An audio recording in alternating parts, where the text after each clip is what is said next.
All right, guys.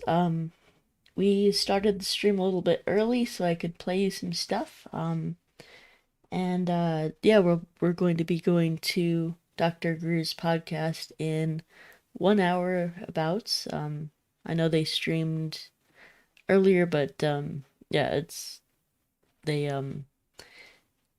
there was like an error in their broadcast or something. So um, yeah. Anyway, I'll get you that coverage as soon as it pops up on YouTube.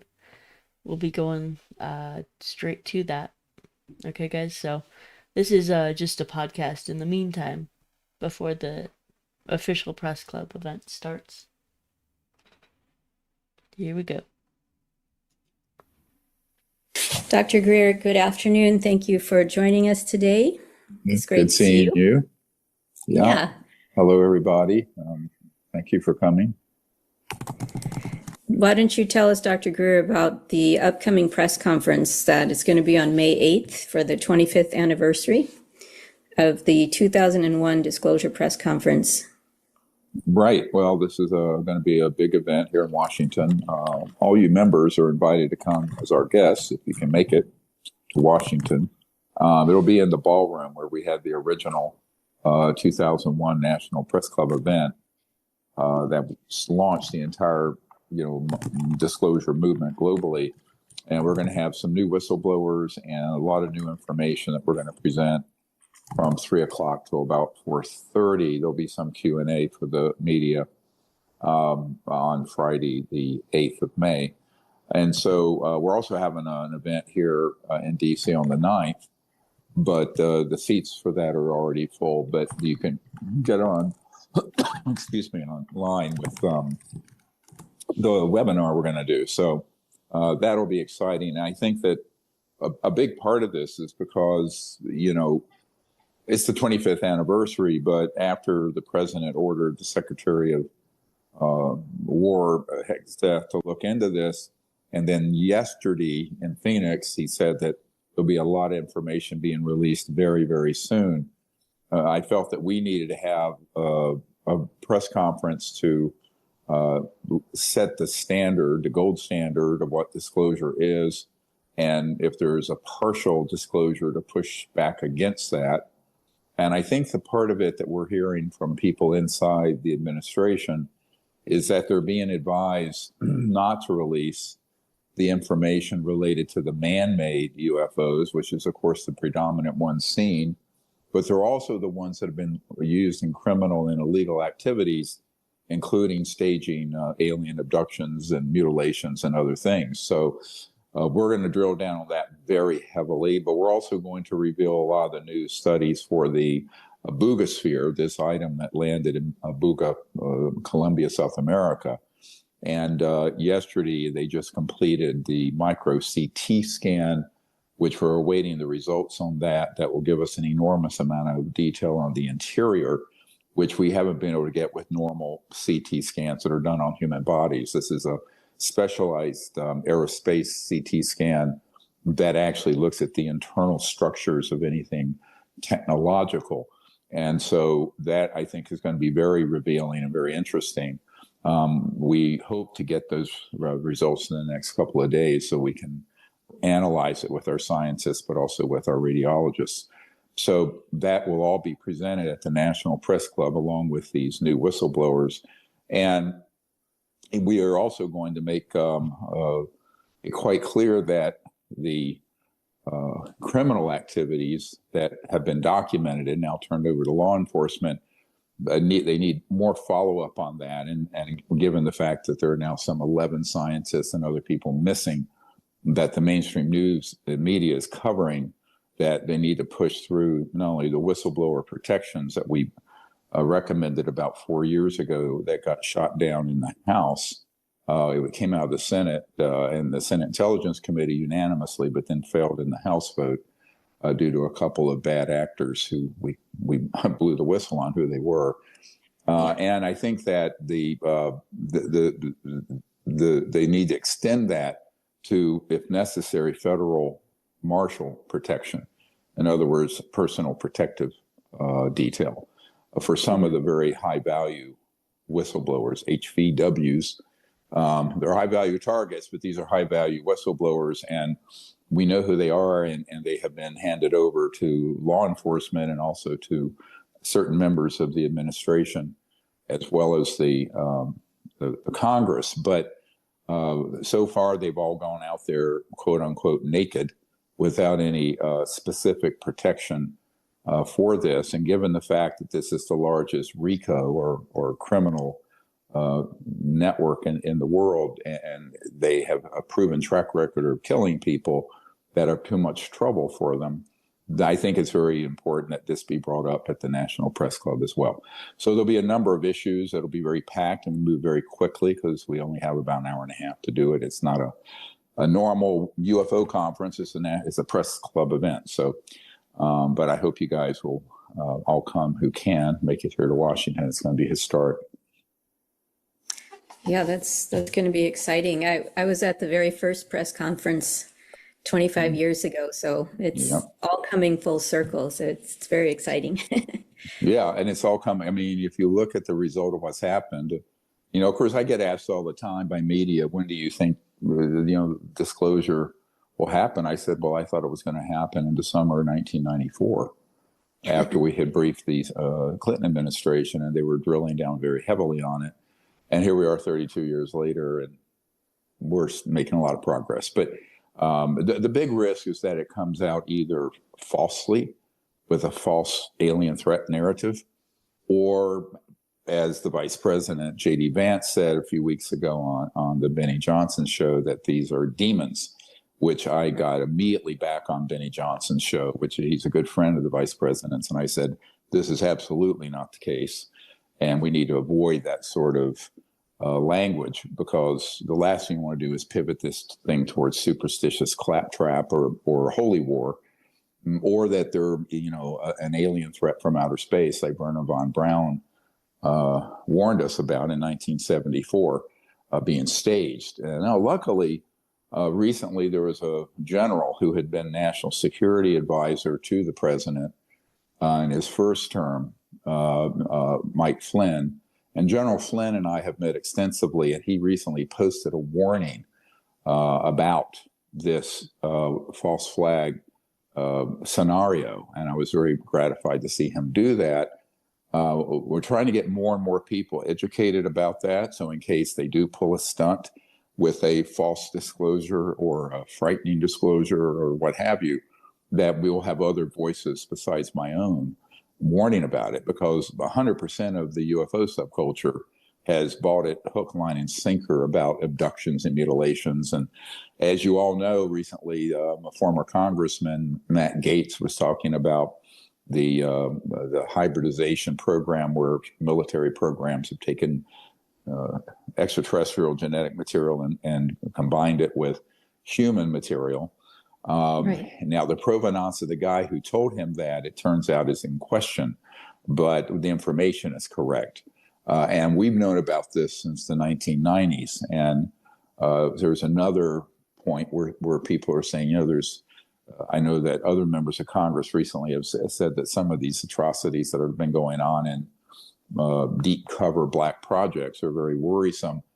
And they can't talk about some of it because it's been provided in a SCIF, whereas I can, because even if I've gone in a SCIF, I don't sign a non-disclosure agreement, whereas the members of Congress do, which is a strange situation for myself. But it's sort of sui generis, I think they'd say in the legal term. But that's what we're want to be sure that as all this is rolling out, that we keep this information flowing and get more and more whistleblowers who have dealt with directly the man-made devices and their criminal activities, that have been involved, including child trafficking, human trafficking, drug running, targeted assassinations, kill lists, sort of things like wet works, and all of that, which is now being talked about more and more openly in the media with these missing scientists.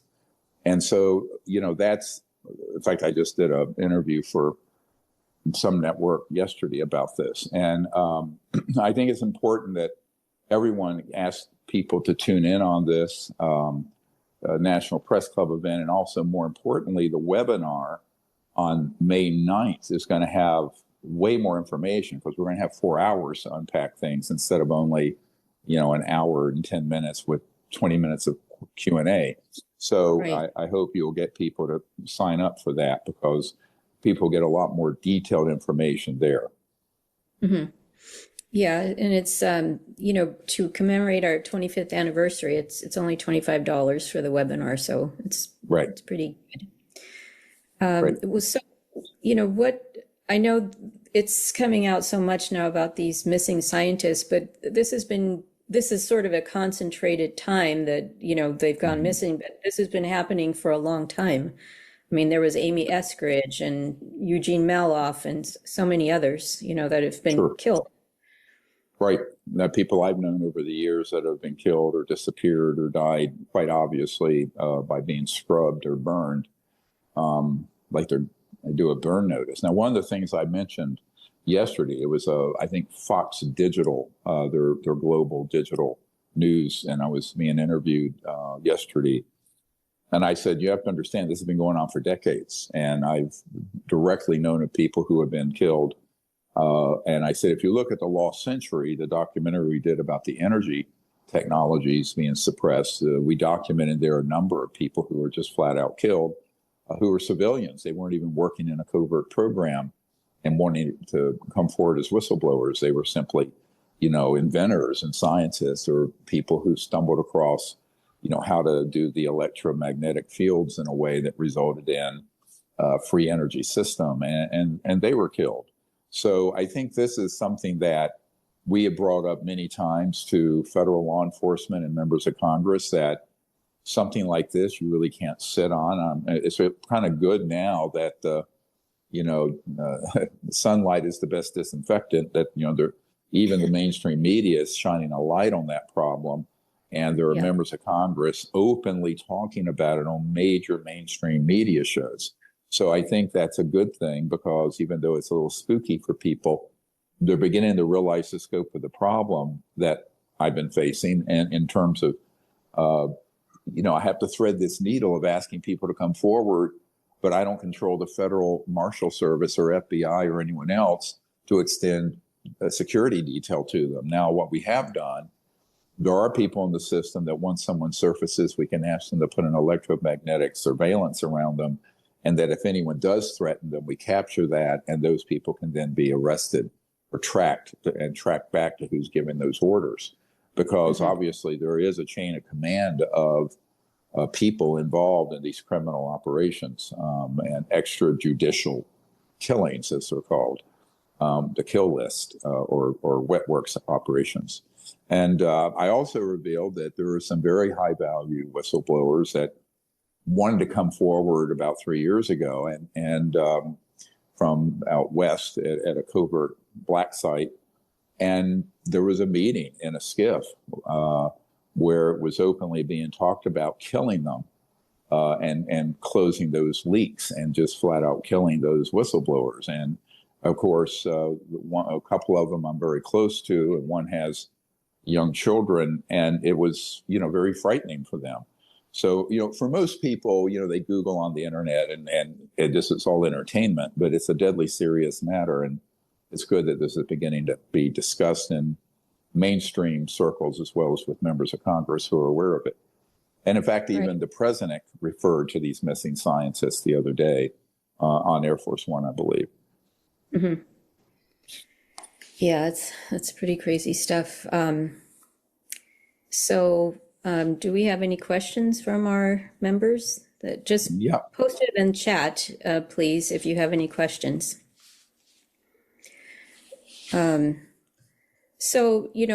Everyone is talking about disclosure now, but the thing nobody's talking about is CE5, because obviously you are the man for CE5. So how is that going to help pivot things to the future? Because really, I mean, every other person is discussing disclosure now. So we have another solution. Yeah, well, that's why we just released this movie, CE5, New Frontier of Contact, because there needs to be an answer to what's next. Let's say Best case scenario, this comes out and it comes out honestly. And then the public are going to go, well, what are we going to do with this? And there's two answers that have to be given very quickly. Number one, the humanitarian technologies, medical and energy systems that would end poverty and fix the environment, those need to be come out as soon as possible, like 100 years ago. And then the other is a stand down order by the president to stop the targeting with these electromagnetic pulse weapons of the ET craft. And instead, the governments, not just the United States, but around the world, make a decision to make peaceful contact with them, which is what CE5 contact is. And that was the original. I'm wearing this shirt. This is from the 90s. It's the original CE5 organization, CSETI, the Center for the Study of Extraterrestrial Intelligence, which I founded in 1990. And the whole purpose of that was to say, we can be citizen ambassadors and diplomats until such time, and maybe even continuing so, the governments of the world understand that we're not alone and they need to do something constructive and intelligent and civilized about it. But in the past, presidents haven't known about this subject. President Obama admitted that. Clinton has admitted it. They tried to find out and were pushed aside. You had all these sort of problems that have happened over the years where there's been a decapitation of the legal government, not only of the United States, but of other countries. Because I've had meetings with ministers of defense and heads of state in other countries in Europe, Canada, Australia, and I can tell Japan, there's no difference. This is a global criminal covert operation. And so once this comes out, one of the chief things that has to happen is CE5 contact. And so all of us doing this, in a sense, we're warming up the super conscious field when we do it. And that's why, by the way, late in May, we're going to have a whole week where we're going to be going through the deep history of everything I've experienced with ET contact, but also disclosure that are private stories that nobody's heard. Those will be recorded by a 2-camera shoot out at our retreat center in Hot Springs. There's still about 10 or 11 positions open for people who want to come to that in person. And then it's going to be webinared, live stream. And then if the weather is suitable, you can never know in this part of the world, we'll go out on the land we have there and do CE5 contact at night. And we're also going to do a big event for the public for about 350 people on a mountain there in the Blue Ridge Mountains outside of Charlottesville, Virginia, and at the end of July. And that's going to be a 3-day weekend, Friday night, Saturday, Sunday. And we'll be up on this mountaintop that we have all to ourselves. But it's a really beautiful facility. And what's nice is that the daytime meetings are space is adjacent to the outside terraces that are on top of this mountain with a view forever, 100-mile view. So it's going to be a phenomenal place to do CE5 at night in late July. So I hope all of you can come to that as well. I think we have the site up now where you can register if you want to come. Yeah, it is on our website. So when a person is meditating, is there anything specific they should be focusing on, any concepts or ideas in order to manifest universal peace? Well, people confuse meditation with regular thought. Okay, so let's talk about that. Meditation is a process of going deeper and deeper into more quiet levels of consciousness to where you're only perceiving the mind itself. That's the meditation. Now, meditation is also used generically as thinking, but that's not how I'm using it. So the meditation per se is not to think about things or ideas. It's to go into a state of deep consciousness where you can then remote view, see the future, contact the ETs from a deep level of quantum entangled consciousness, non-locality. Now, once you're in a deeper state of consciousness, then you can put those intentions out because it's more powerful. Instead of operating from your little monkey mind and intellect. You're operating from a deeper level of consciousness. That's that universal field of awareness. And that is where it is very powerful. Same thing if you want to engage in intercessionary prayer to help somebody or do anything. If you go into that state of mind and get centered there, it's 1,000 times more powerful. So that's the power of being in the deep meditative state and then learning to do the CE5 coherent thought sequencing or to put out a prayer and intention for universal peace. But you want to first do the meditation and go as deeply and into a deep state of quiet consciousness as possible. And that will actually then supercharge the any intent you put out there, including contacting the ETs, because you're then operating from a much more powerful aspect of yourself that is universal and omnipresent. And that's the key thing to realize, is that everyone right now hears me speaking and they're awake. But if you were to do sort of a Zen process of removing everything you're hearing and perceiving and just shift quietly to the mind itself that's awake, that's what we're talking about, going deep into that. It's very simple, actually. And so that's what we're going to practice every night up there on Hillcrest. But in May, with the whole group, we'll do that. We'll do group meditations. We'll do the Sanskrit puja, which I think is interesting, that the Buddhisphere has a type of Proto-Sanskrit writing around the top of it. I don't know if you all have seen it, which is interesting, because I knew when I died, when I was 17, and then 6 months later had that onboard ET contact experience where I sort of created the CE5 protocol with our ET friends.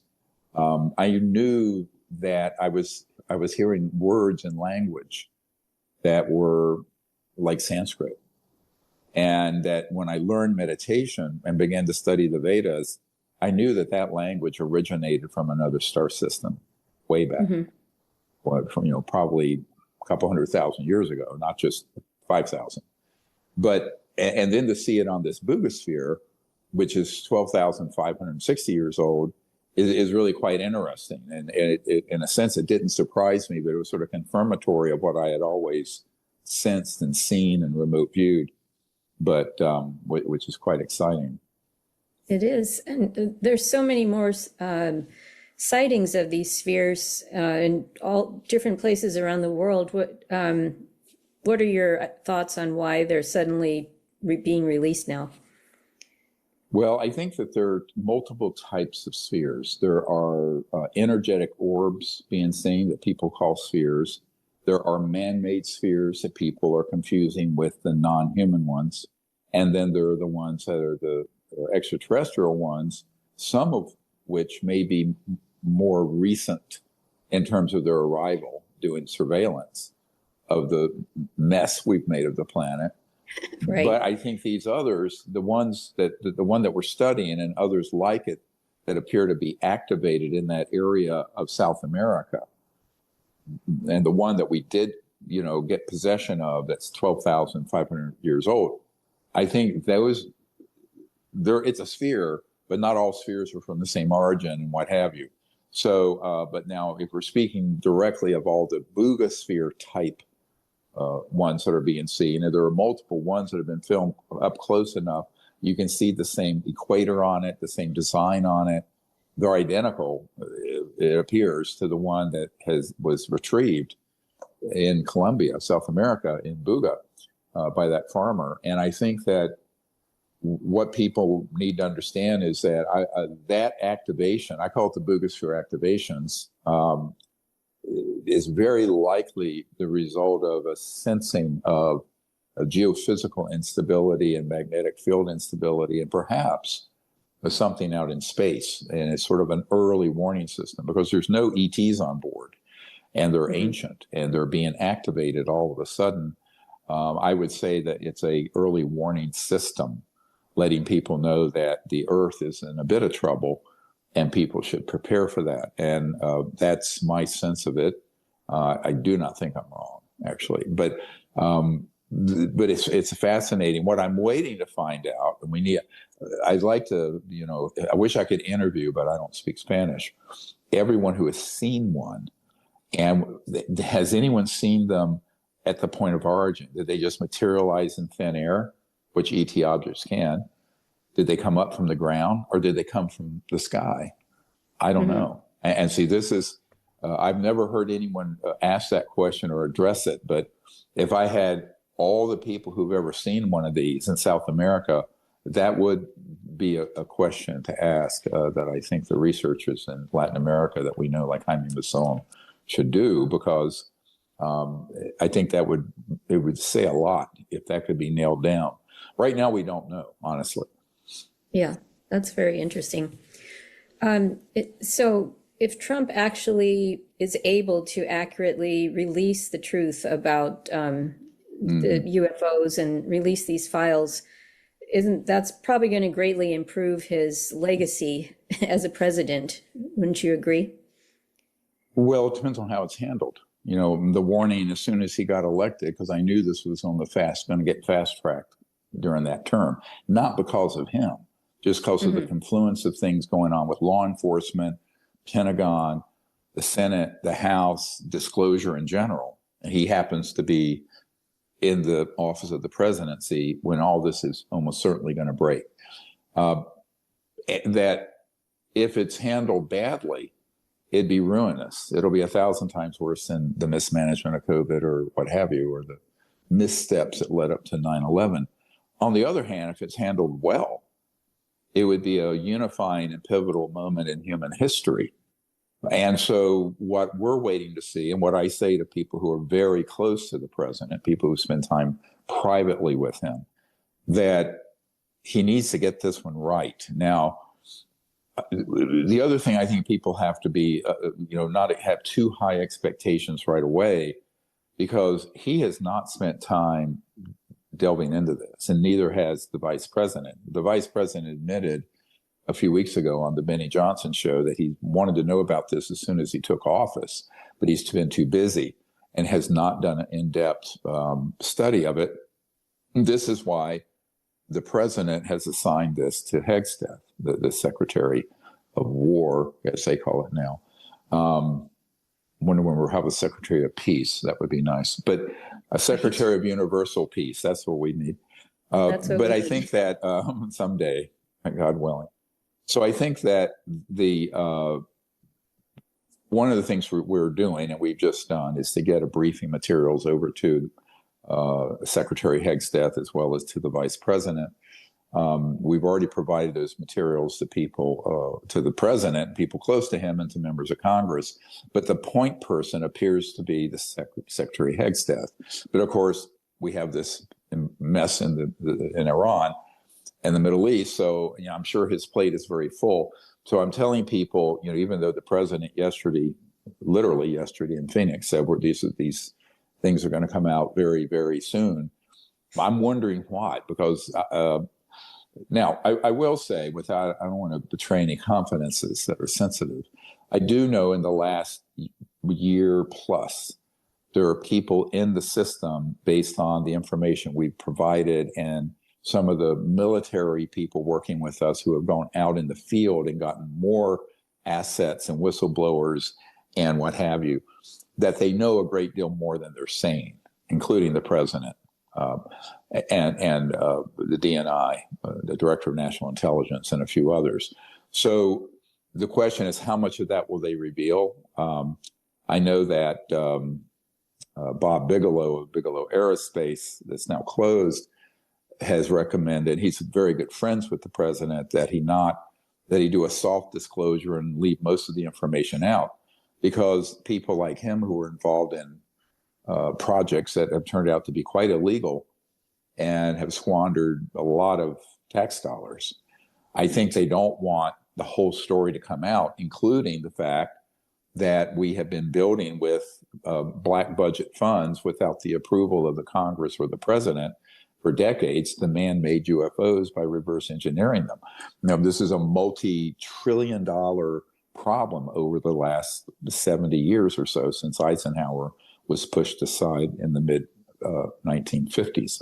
So the question is, how much of that will they acknowledge, and how much of the information they disclose will be things that look scary that aliens did that were actually done by psychological warfare operations out of the CIA working with these corporate aerospace giants that we know about. So this is what I'm watching for. And believe me, we may have another press conference. It depends, what comes out, and we will have to analyze it very carefully and point out the things that are misdirects or wrong information. And honestly, I don't think it would be done deliberately by Mr. Hegstead or the president. It's because they simply don't. Frankly, they need a subject expert. And I have offered to help guide them through that.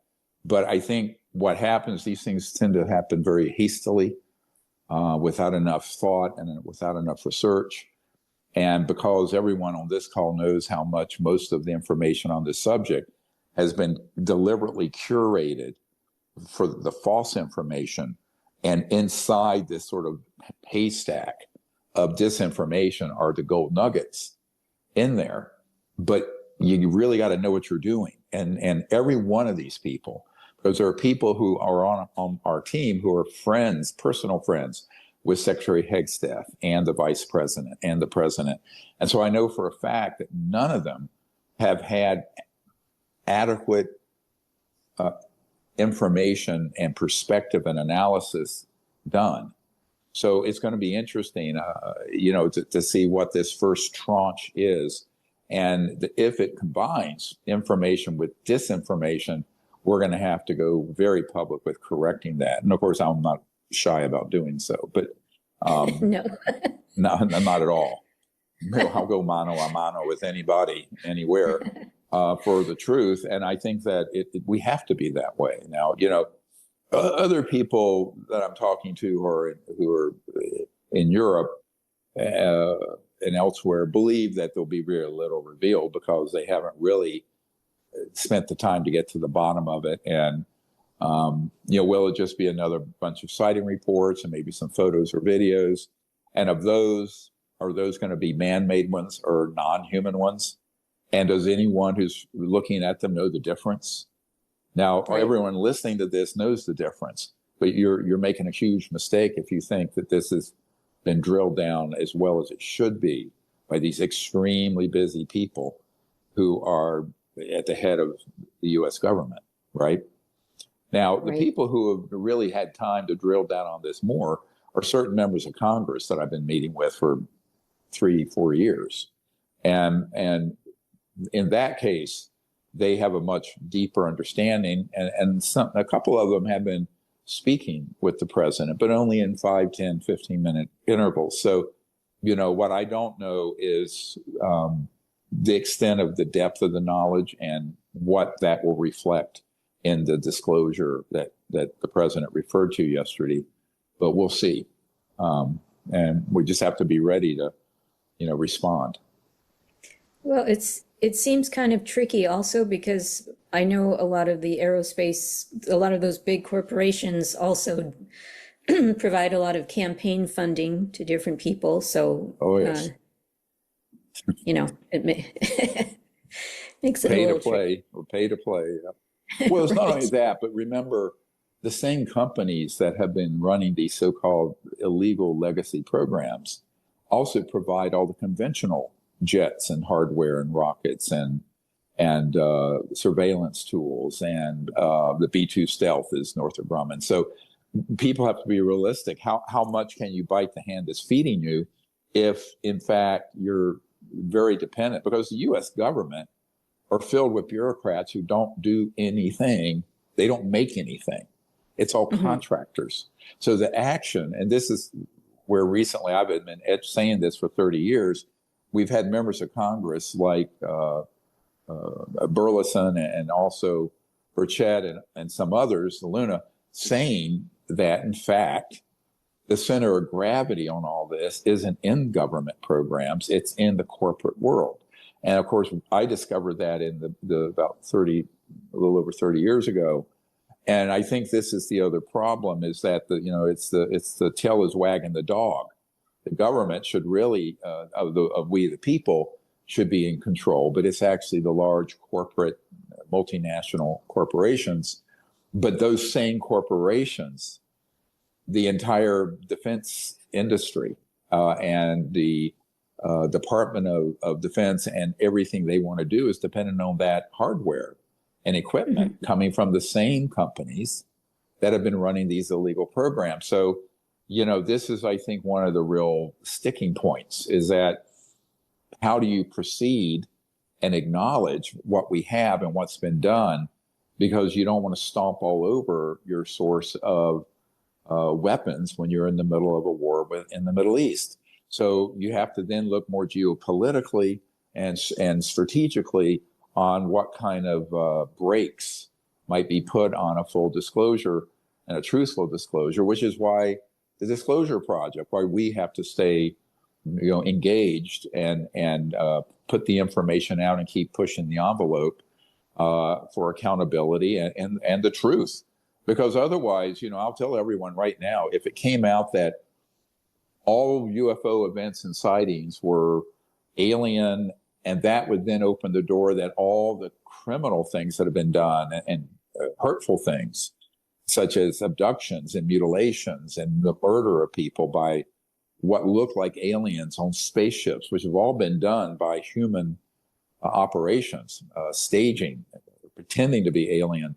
That is the worst case scenario. So, I said to one person recently here in Washington, if you have been using that technology criminally against innocent civilians, not just here, but all over the world, you have forfeited the right to keep that secret. That cannot be kept secret. So, but now Bob Bigelow, who spends time with the president and was in the private quarters of Mar-a-Lago on election night and things like that, they're advising otherwise, right? And, I'm a relatively nobody. So, all we can do is keep telling the truth and putting it out there, and then have enough education that we're doing that people in Congress and other people who've been in the military, like General Flynn and others, are learning this and saying and reinforcing what we're saying. So we need a multiplier effect there, and that's what I've been trying to get, and we have it now. So we'll just have to see. It's very dynamic. I think people should be prepared for this being a pretty wild ride. Yep. Are you aware of any persons in the UK that were, taken out, let's say, or disappeared because they were trying to bring this subject forward? I do know that has happened. I'm trying to think if I know the names of any. Years ago, one of the early disclosure witnesses was a guy named, he had been military intelligence in the United Kingdom, named Gordon Crichton. And he published Flying Saucer Review, FSR, which was a very good journal. And he told me that, yes, there had been people that if they're too much trouble will be erased and removed. And he knew of those. So, there's no question that this has happened all over the world, because remember, everyone makes the mistake of thinking that this is there's a Chinese and a Russian and American and a this and a that. No, the group that is running these covert programs since at least the 60s have been like a secret UN, where all these different countries' interests are there, but in a clandestine operation that usually their heads of state and other people don't know about. If you look at the testimony of Carl Wolf, who was at the National Security Agency filtering operation down at here at Langley Air Force Base in Virginia in 1968, when we were downloading the early digital images of the moon by the lunar orbiter before we landed in 69 with the lunar module. He said that operating center where he went in, that was very, very compartmented and secret, was like a UN. There were people from China, Russia, the Soviet Union, even then, 1968. So the hardest thing I've had in Washington and in other countries is to get people to understand, yes, there are compartmented, code-named SAPs, special access projects, that are illegal, black ones, unacknowledged in governments, but those are actually tied together at a a more integrated level that evolved in the late 50s and 60s that involve all of these countries. It's not just one. And so everyone's still looking at it with a geopolitical map in their head. And I said, no, you need to look at this as a criminal transnational organization. It's a TINCO, transnational criminal organization, like large, international drug cartels or large international human trafficking cartels. But this is the granddaddy of them. And so I think this is the problem is that people, it's a paradigm adjustment, to think of it that way. And it's been the hardest thing for me to get people to comprehend, really understand it, that it really doesn't matter what country. It's the same thing. If you wanted to invent a free energy device and thought you could keep it secret and patent, move to Brazil, there are assets in the Brazilian job. They're going to come out. They're going to kill you. I mean, this is a global operation, and for this organization, there are no national boundaries. They just move across them like they're not there. So, I mean, by the way, even our top special forces guys, I know that's what they do. They can go in and out. No one knows they were there. But imagine at this level, the kind of technology they have, the object like Michael Herrera saw that was a 300-foot diameter octagon that went from hover to 100,000 miles per hour over the horizon in 1 or 2 seconds. And that's man-made. So, you're not going to be tracked on radar, and you're not going to be interdicted by an F-18 Hornet, right? Not going to happen. So this is the issue. And this is something we know, that there have these objects that are man-made UFOs have been tracked in Russian airspace, in China. One was actually downed in northern Iran and had to be blown up on the ground in situ, right where it landed. And those were man-made objects that were anti-grav. So we've had that confirmed by some inside military folks. So I think that this is very complex. And this is why I think at some point, if there's an initial release that then creates more interest, there should be some kind of a governmental retreat where we should go in and be the subject experts to unpack all this, and it needs to be, a couple of days. I mean, because it's so important. Right now, I don't see that anyone quite, except a few members of Congress and some people who are kind of peripheral to the cabinet and to the Oval Office, have as deep an understanding as they need. So this is what I'm hoping will close that gap before the train leaves the station too much further. Right. Because, I mean, we're in this all the time, but most of the people in government are starting like at, preschool level on this subject. Zero. So No, literally zero. They have no information. Almost everyone I've ever briefed in government, whether it was a CIA director or even 3-star generals at the Pentagon, had no knowledge of it. They were never read in. And so, when you go from having no information to this about ready to be officially acknowledged by the government, I think there is a very steep learning curve, we would say, that needs to happen in order for it to occur safely and appropriately and truthfully. Do you think there's any suspicious or foul play that Lou Elizondo had a very bad bike accident, or I know No, I think he ran into some deer. Right. Anyone who lives out like he does in Wyoming or where I do out in the Blue Ridge Mountains, I call them kamikaze deer. I mean, they just jump in front of you all the time. So I think it was just that, And often you don't really talk a lot so much about what ETs actually look like. Do you have any insights on, their civilizations or things like that? Or yes, that's a very long discussion. But look, if you can visualize, there are ones that we've seen that are a foot and a half tall. There are ones that are 12 feet tall. I understand there are some that are 30 feet tall. They're from a myriad of star systems and planetary systems with different biological and gravitational and solar energy. environments that would lead to different evolutionary paths. There are a couple species that would be like first cousins to humans that look very, very similar. I know I met with one when I was first starting this project in 1990 who looked like a man from Norway, but jet black hair and the strangest blue eyes, but white skin. But look, the features look like a Northern European.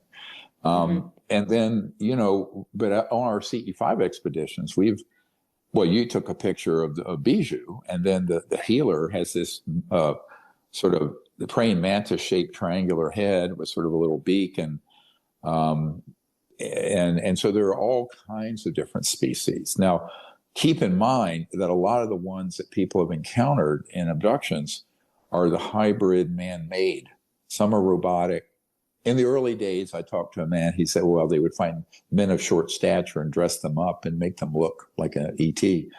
But there are many of the ones that people have encountered are actually weird, man-made, creepy things, kind of like a Frankenstein, meets space age sort of story.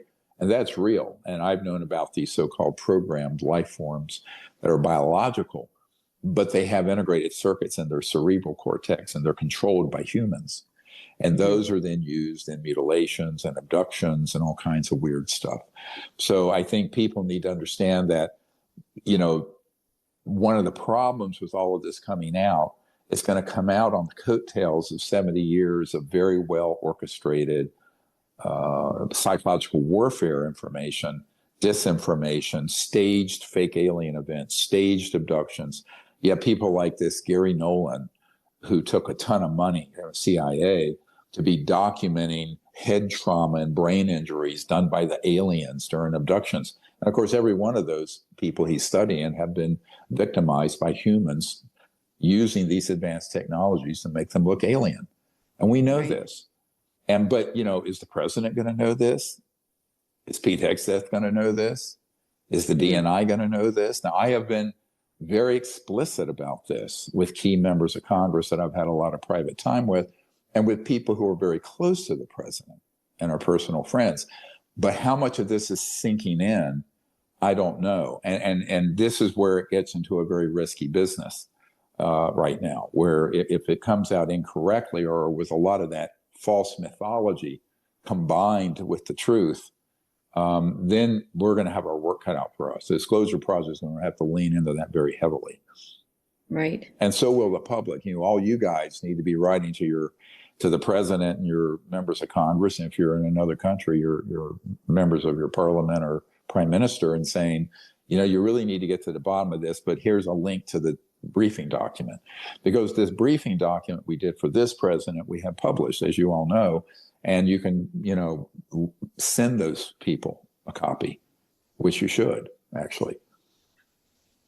Right. Someone's asking if you had debriefed Representative Burchett, but you have provided a lot of intelligence to him. Oh, yeah, many. Oh, yeah, for years. Yeah, I've been providing information to him for 4 years. I don't know, a long time. Yeah. Yeah. Yeah. Well, and he's, he is deep dive, and then Congressman Burleson. Now, I've also met with Ogles of Missouri, and I've had long discussions with Moskowitz, who's a Democrat from Florida, who's on the House Oversight. So yes, of course. I mean, the people who are right hand to Marco Rubio, I've worked with for 2 or 3 years, and he is now Secretary of State and National Security Advisor. He's wearing 2 hats. So there's a lot of information that has been given directly by me meeting with these people. I'm here in Washington now. I'm here because Demi Lovato Thursday night was playing at the Capital One Arena. It was packed. It was great. And she's a very big supporter of CE5 and what we're doing in Disclosure. So I went backstage and we hung out for a while before her show. And then I got to see her show. I'd actually never seen her perform. She has an amazing voice. That's very cool. Yeah, it was fun. We had fun. Yeah, we put the picture up on social media. So you guys backstage. That's right. Yes. Yeah, that's right.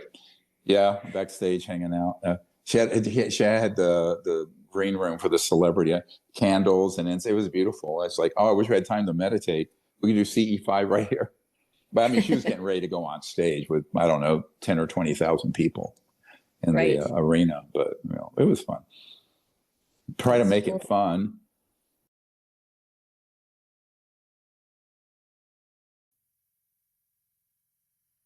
Dr. Greer, good afternoon. Thank you for joining us today. It's great Good to see seeing you. Yeah. Hello, everybody. Thank you for coming. Why don't you tell us, Dr. Greer, about the upcoming press conference that is going to be on May 8th for the 25th anniversary of the 2001 Disclosure Press Conference. Right. Well, this is going to be a big event here in Washington. All you members are invited to come as our guests if you can make it to Washington.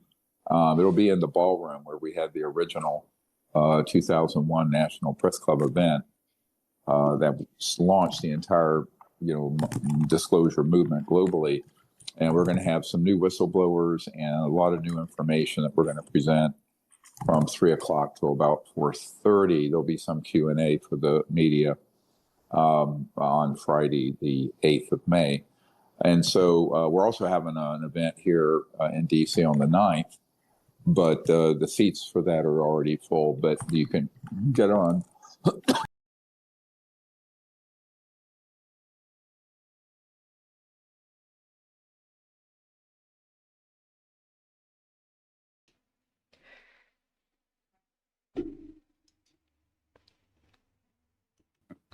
No, we don't. So I wish we did. At least 0.001% of it, this would be solved a long time ago. But it is very touching. This 25 years ago, you're going to see a little video clip summary of that 2-hour event where there were 20 top secret guys disclosing things. And in reality, Disclosure Project began on December 13th, 1993. I remember that date. And that's when I was asked to brief the director of the CIA for Bill Clinton. And Mr. Clinton had made inquiries into this matter and had been denied access, which is what happened to Mr. Obama. When you see this clip where he says, yeah, they exist, but I never got to get to the bottom of it. That's what happened, because we had briefed him, but through official channels, he got nothing. And he is not lying about that. People think he's lying. He is not. So when I had this happen as a young emergency trauma doctor with 4 little kids, I realized, my God, there is a criminal, unconstitutional program keeping all of this secret. And of course, by then I had figured out why. Because if this information comes out honestly and fully, we'll start a new civilization with no need for the Straits of Hormuz. No oil, no coal, no nuclear power. And within 20 years, no poverty on the planet.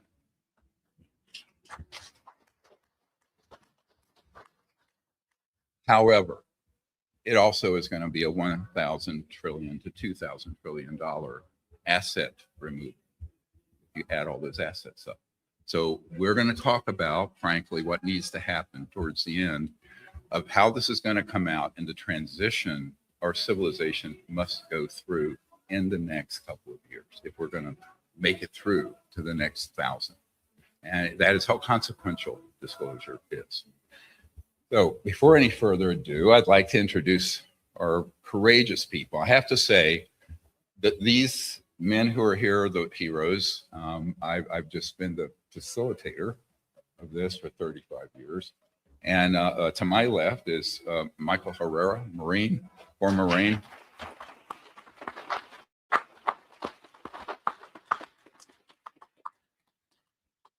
And to his left, Jaime Maussan, who's a renowned researcher from Mexico.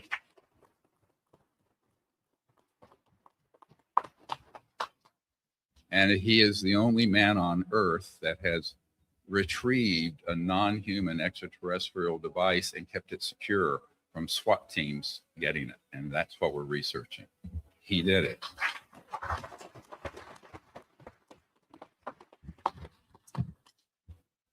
Here we have Roderick Castle, also a former Marine, with an amazing story he will share with you. And then we have two of our best, the Green Beret Special Forces, Randy Anderson and Mike Batista.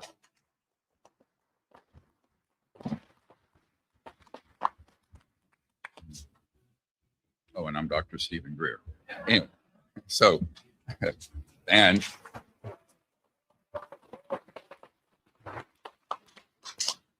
this is President Trump's full unredacted briefing document given to him and his administration November of 2024.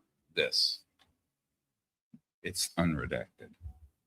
Now, I will tell you that that information and the summary, I was told I had to do a one-sheet summary for the president, and it included the executive orders you're about to see today. It has resulted in where we are now with the first tranche, and thank you, Mr. President, for fulfilling your promise on that, even though it's not much in that file yet. We're told it's just the beginning. But that's why we want to keep the pressure on. Now, I have to say the timing of this is weird. We planned this months ago and announced this date, and my phone blew up yesterday that the White House was going to dump all this material this morning. So for the media, it's not a coincidence that happened, because there are people close in the administration that we've been ferrying this information to, including the Secretary of Defense and the Vice President, Director of National Intelligence, and folks like that. I also want to thank the members of Congress who have stepped up to the plate, Ms. Luna and Mr. Burleson, Mr. Burchett, and many others, people in the Senate Intelligence Committee that I provided information to, and the SCIF at the Senate Intelligence Committee. There are many, many fine people who are trying to get to the bottom of this. The problem is, and this I want to be clear about, there are two governments. There's the government you know about, we elect and appoint. There's a shadow or secret government that is actually running this. And that is not a conspiracy theory. It's a fact. We can prove it. And what that means is, routinely, presidents, SecDefs, and others, they will get the most superficial information on this, whereas the code word level special access projects, top secret special compartment information, is something they never can penetrate, because it's operating outside the constitutional chain of command. I cannot say that more clearly. And that was the conclusion we reached in 1993. Not because I was Googling conspiracy theories, but because I met and briefed the director of the CIA, who told me point blank that he and the president were denied access. Okay, this is a serious problem for our country and for the world. So when the most important issue in the history of the human species comes up, and you have the rule of law completely subverted by an unelected, unsanctioned group, we can have our phones off, please. Then I think this is a real problem for us as people. So I think that my biggest problem in the 35 years that I've been doing this is to get people to understand, who are in high office, that you're not going to get access unless you go do a workaround. And so what I've been trying to do is to be a bridge between, right now, over 760 top secret whistleblowers from every agency, Department of Defense, corporations, get their information to people in government, here and abroad, and particularly to people in national security and intelligence circles who want to know this information but are denied access. That is the primary purpose of why I left my medical career, to do it, because I realized they didn't have access, and it was a mistake that people were making to think they did. Now, this is something I would have not have known if I had not taken many, many meetings with key people in the Pentagon. We're talking admirals, generals, senior cabinet level people, ministers of defense elsewhere.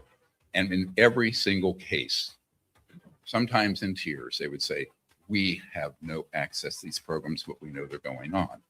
Now, this is a problem that has to get rectified if we're going to go forward as any kind of democracy. I mean, otherwise it makes a mockery of the rule of law. Okay, so that's the biggest problem, that people have wrapped in their minds around that. So what I would want to do, if I were the president, would to send out a special team of folks. This is happening, who do penetrate these covert programs based on the intelligence we have provided. And that is happening. So what you're going to see coming out from the White House and the Secretary of War and others is the tip of an iceberg that they now know is true. And it's probably a trial balloon, and it's probably testing of the waters and the markets and the public. But there's a lot more that they already have. You know what it is? I'm not going to betray any confidences on that. I'll simply say that they're in the right direction and they have acquired material, let's say physical material and proof. And it's a lot more than lights in the skies that they released today, much more. Now, what I'm here to do today, which I didn't know I was going to be doing this after the fact, we were going to do this kind of preemptively, as we were talking about at dinner last night with the whistleblowers, is to sort of lay down a marker what the standard is that has to come out. Okay, the truth, the whole truth, and nothing but the truth. So help me God. Right, that's what has to come out. So that's what we're working on, and it is going forward. And I would just say, those of you who have seen the materials, how many people have seen what was released today? Probably everybody here. It's all over the news. It is a infinitesimal amount of the information that I know that is in some quarters within the Director of National Intelligence Office and other places. So I think that we have to be patient. I think they're putting their toe in the water and see that if their toe gets bitten off, right? You know, how the sharks that are out there. And this brings up another question: is the Senate is considering a bill to sort of ramp up whistleblower protection. That needs to happen. It needs to include federal witness protection and marshals. The whistleblowers up here today will share you some amazing material and information, but keep in mind, it's a tiny fraction of what we have, all right? Because these folks were at facilities when they saw events happen. They were not running the programs. They were not in the command structure running the programs. We have those people, including CEOs of Fortune 50 companies and everything else, but they are afraid for their lives. And I'm not trying to be melodramatic. They are. And we have to protect them. So the government of the United States needs to step up to the plate and do the right thing and muscle up the security around these high value whistleblowers, of which we have dozens. Now, there are others, what we call them hostile witnesses, that are also on the list that I've given to the White House and to certain members of Congress to be subpoenaed. So far, there has not been a hearing where they have activated the subpoena process. That needs to happen immediately now that this is coming out from the administration. And we have a very extensive list of names of people who need to be subpoenaed and put under oath. And if they lie, they go to prison, right? That's it. Yeah.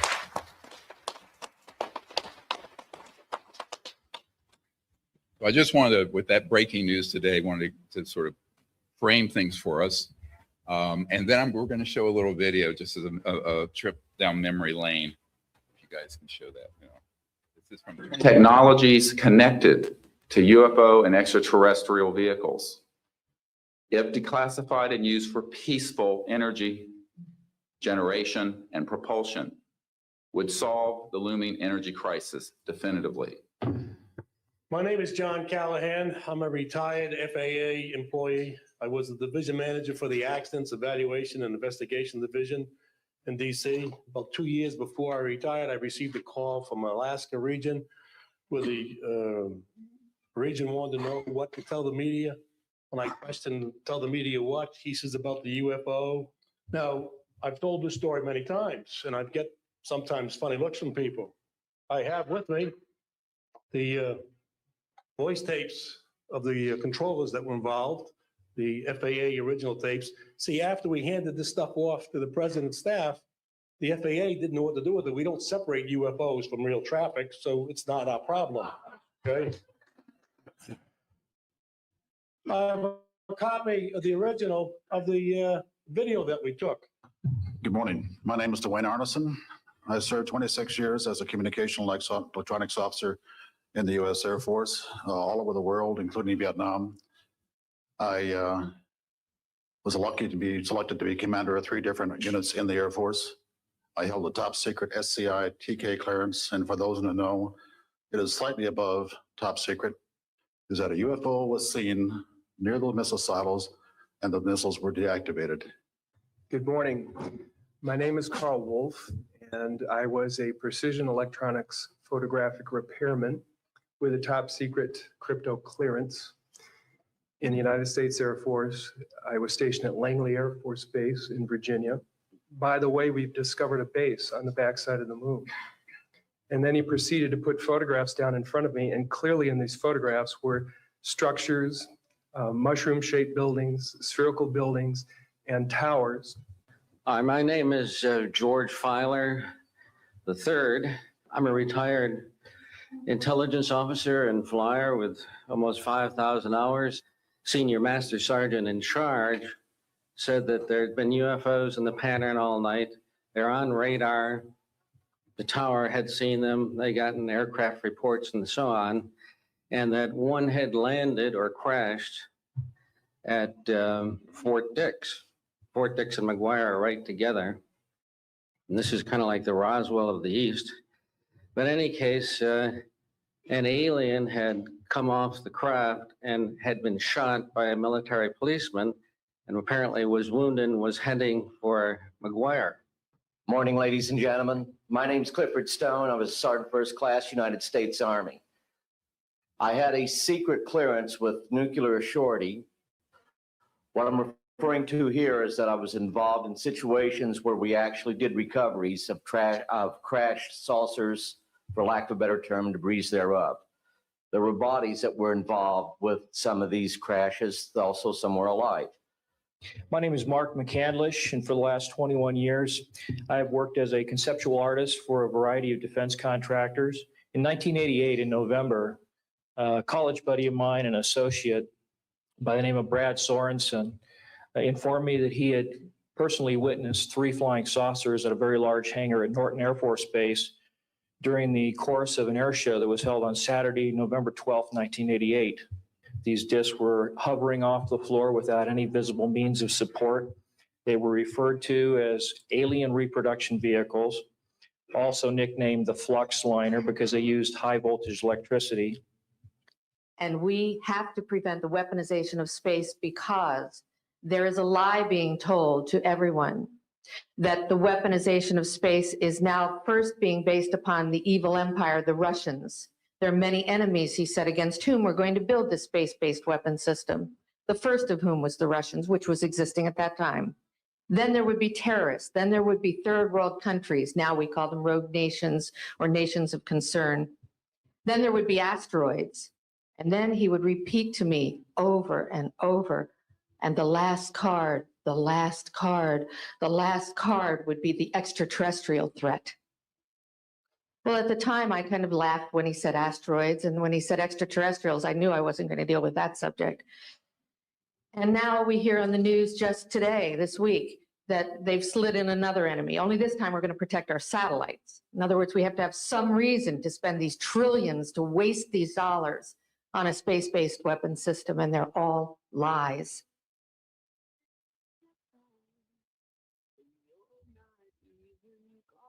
Okay, so 20 people stood up and did this 25 years ago.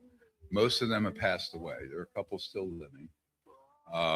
Miss Rosen, who you just saw, was the spokesperson for Werner von Braun, who invented the first rocket for Germany in World War II, and then became foundational for our aerospace programs, as you know, under Operation Paperclip, where they were, key German genius level engineers and scientists were brought into the United States rather than being executed by us at the end of World War II. And Werner von Braun was one of them. So she became his confidant last 5 years of his life, and he warned that they would and have been hoaxing a threat that is alien. So next. We must guard against the acquisition of unwarranted influence, whether sought or unsought, by the military-industrial complex. Next. Just play these. A shadowy government with its own Air Force, its own Navy, its own fundraising mechanism, and the ability to pursue its own ideas of the national interest, free from all checks and balances, and free from the law itself.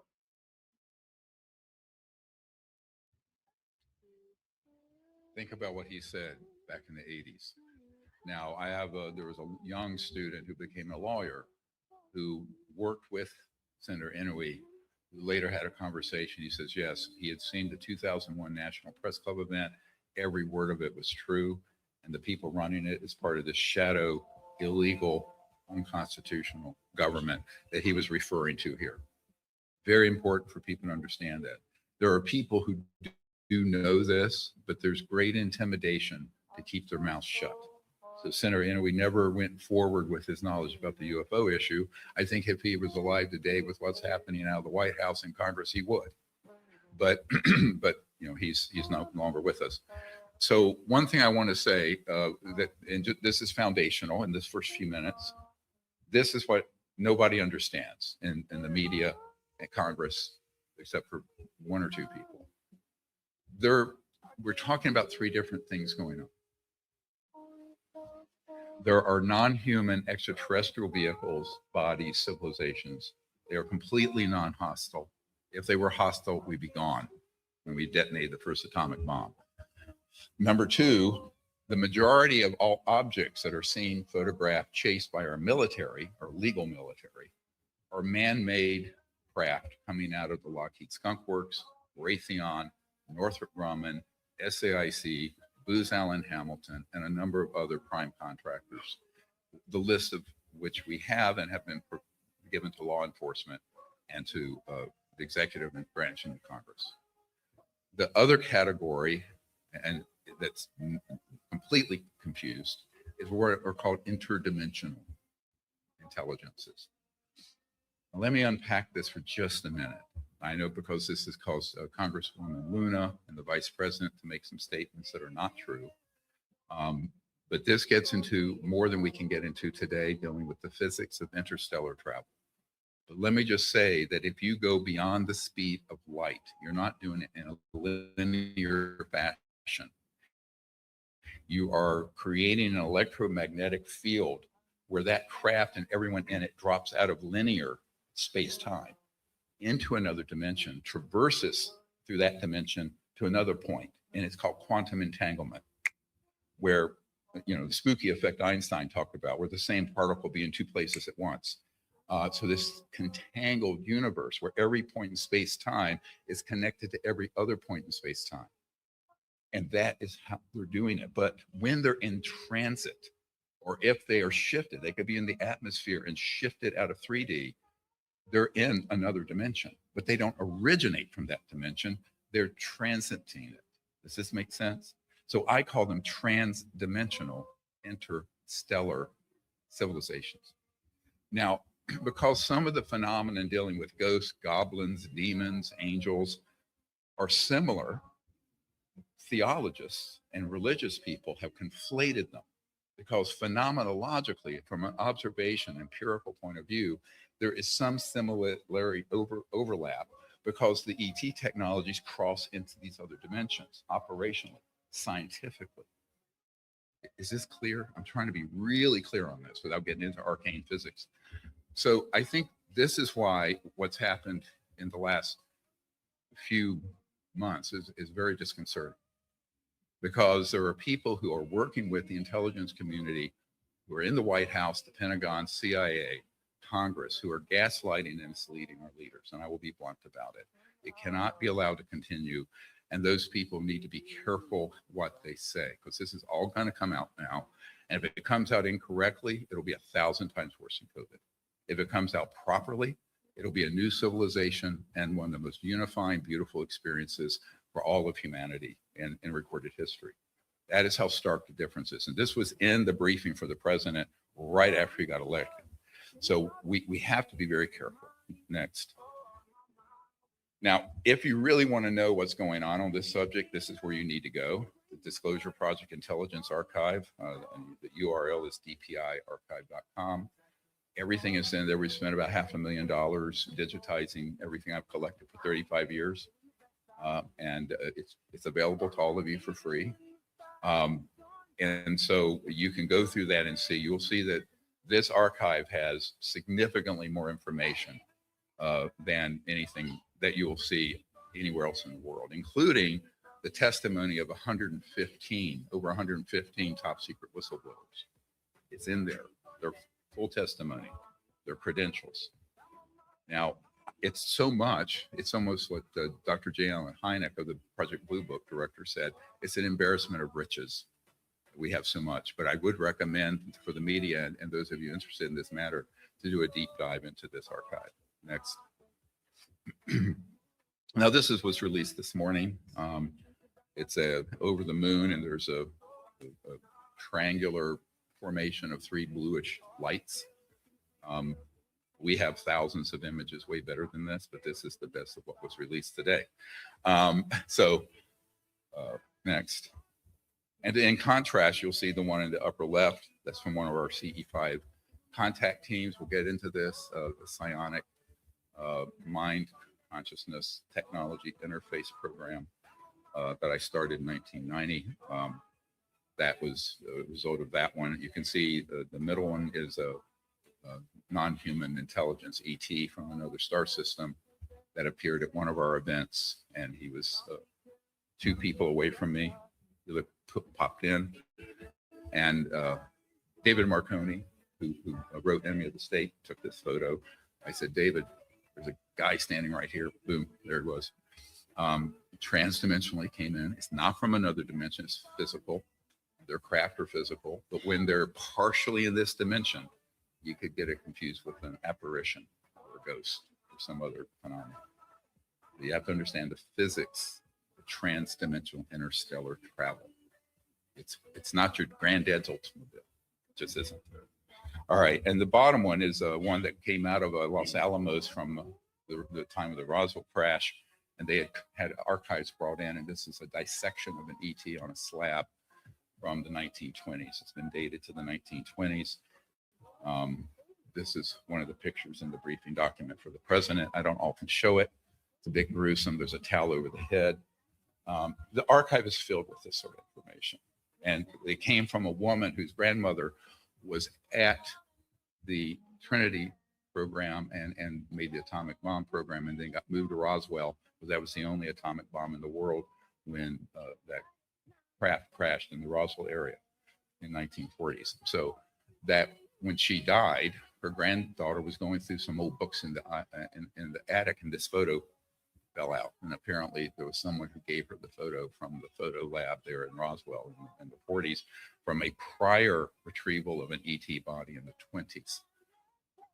So the secrecy on this goes back way more than 100 years. Top secret. Code named, code, level special access projects. Next. Here's one of the triangular craft over us. This is a Northrop Grumman or Raytheon device. It's a electrogravitic anti-gravity. And this is what members of Congress I have briefed have had people come in after me and said, do not look into that. It will cost you a lot. Don't look at this. But the biggest secret isn't that we're not alone in the universe. It's that we have programs that have already reverse engineered these technologies, but they have not been used in the national security interest.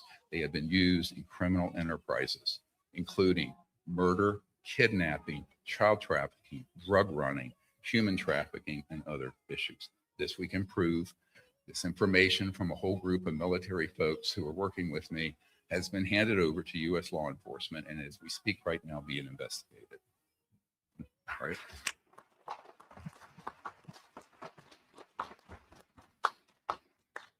And this beautiful blue boomerang-shaped plasma craft is one that flew in over us at Joshua Tree National Park when I was with Demi Lovato.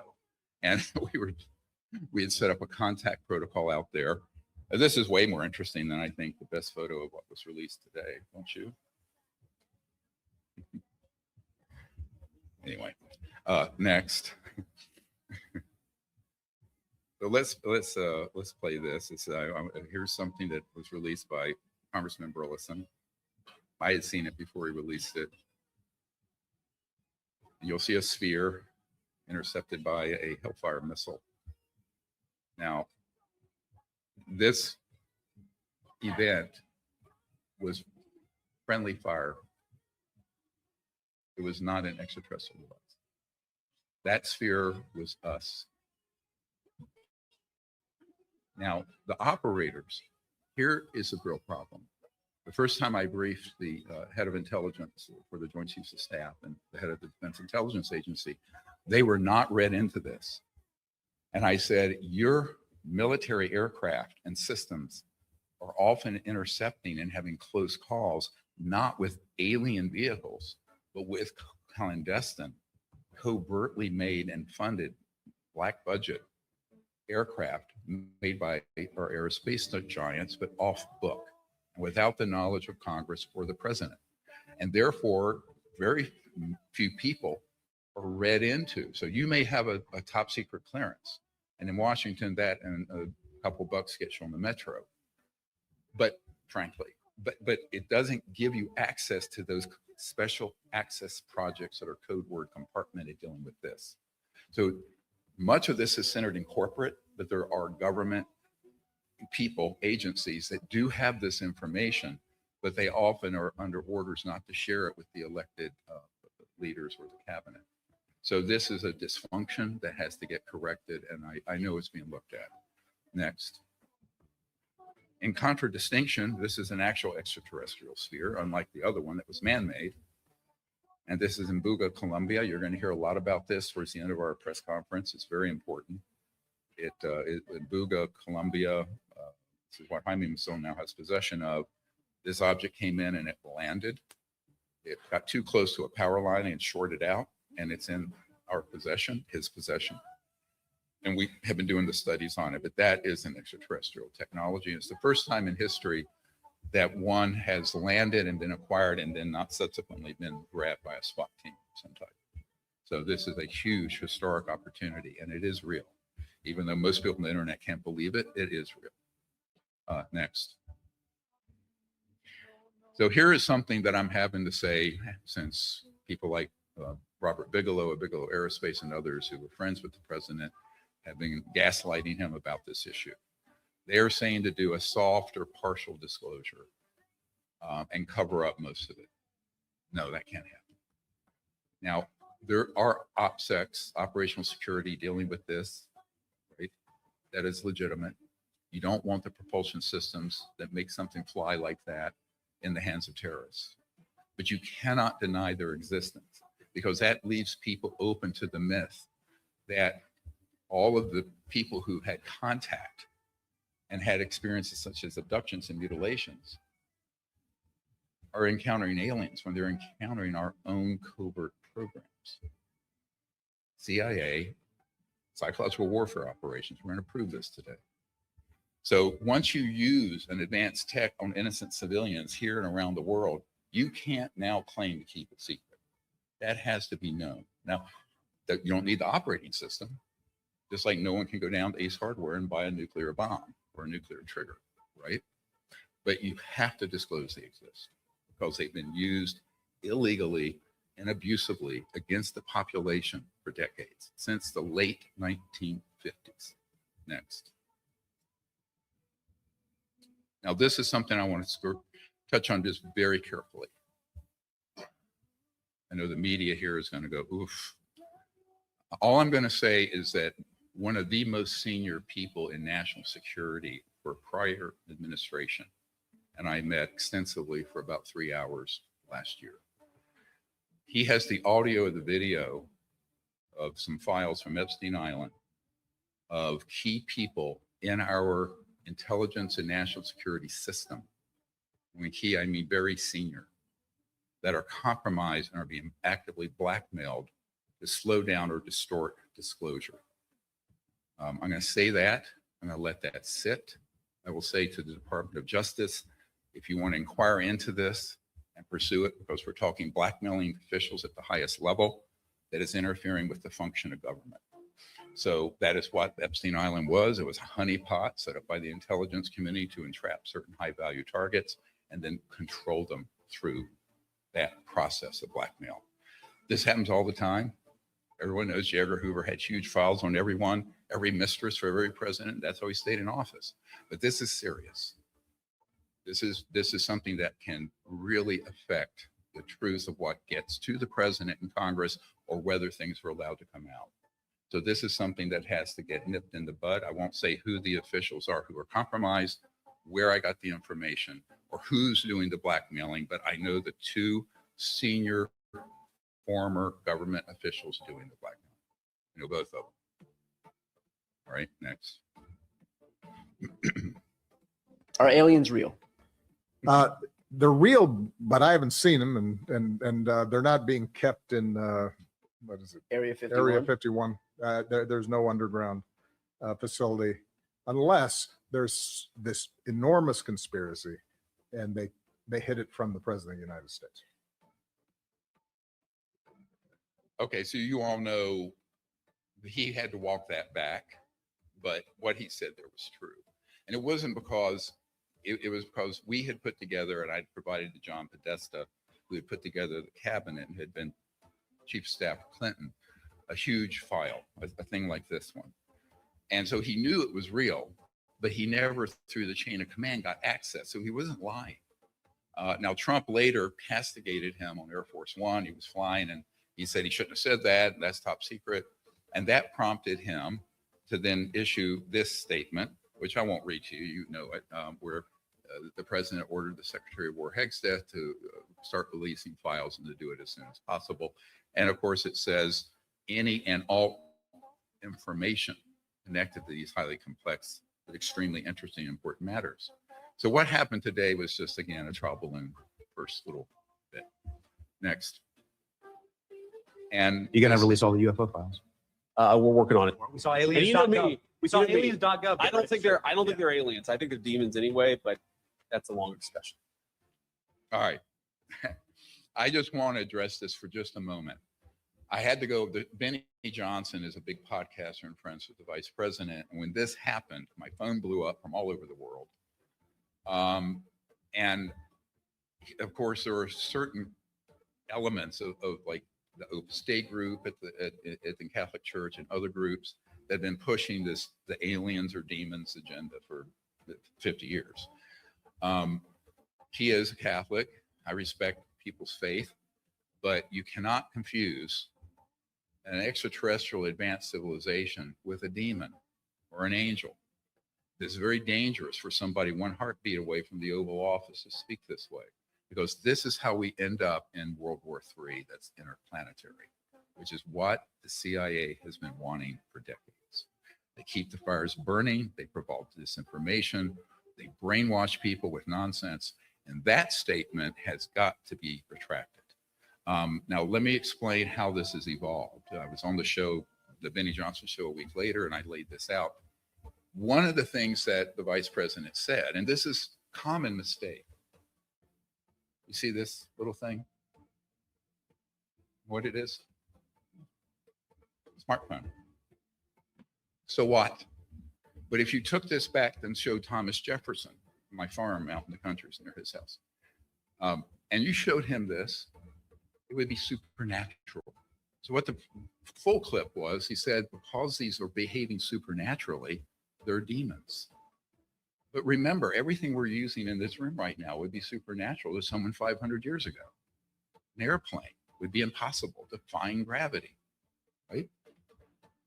If you were to show a video on a cell phone to people in Salem, Massachusetts, you'd be burned at the stake as a witch, okay? This is not okay to say something like that. This is a serious national security matter. It cannot devolve into the lunatic fringe of those kinds of theologies. Because what are we going to go gallop pell-mell back to the 7th century? We might as well be the Ayatollahs in Iran.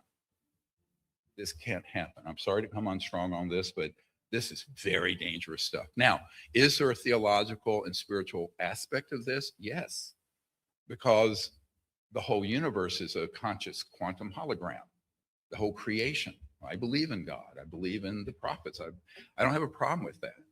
But there are different phenomena. And one of the things I want to leave you with on this, because I could go on all day long, we have other things to do.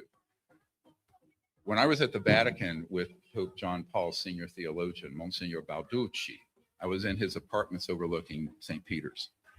And this issue came up then. This would have been in 1995, 6, 7. And he was himself a demonologist. His specialty were demons, believe it or not, at the Vatican. And he laughed when this came up. He said, look, neither angels nor demons need flying saucers. He put it so simply, and it's true. So people need to be careful. You're going to hear so many theories about what this is. And this interdimensional demon part of it is a deliberate gaslighting by senior people in these covert illegal programs to prey on the religious beliefs of certain people. And unfortunately, that's what's happened to the vice president and Tucker Carlson and a few other people. This needs to get corrected. Congressman Luna has also been deceived this way. I know the people who have targeted her with these wrong ideas. And a couple of them have been turned over to law enforcement for investigation for various crimes and felonies. But I think this is why we have to be careful what words we use matter right now as this comes in. Okay, next, the screen went blank. My screen's blank. So I just want to quip, this has been in the media in the last month a great deal. General McCaslin, there you go. He was a Wright-Patterson Air Force Base general that dealt with a lot of very dark projects related to this. He is missing. The guys I work with who are senior military operators in various walks of life, and I feel that, and I can't prove this, that the noose was getting close because the people I have been handing over information to in law enforcement and military and national security circles, we have been naming names that I'm not naming here today, but very explicit names up to and including people who have ordered what are called wet works, targeted assassinations of leakers and whistleblowers and things like that. And in the aerospace corporations, we know who some of those people are. Their names have been handed over and are being actively investigated for serious crimes, including murder, extrajudicial killings. So in this case, I think General McCaslin, in all likelihood, vanished himself as opposed to being taken. Now, there are scientists missing. Amy Estridge, for example, had worked on and developed an electrogravitic anti-gravity, if you will, type system.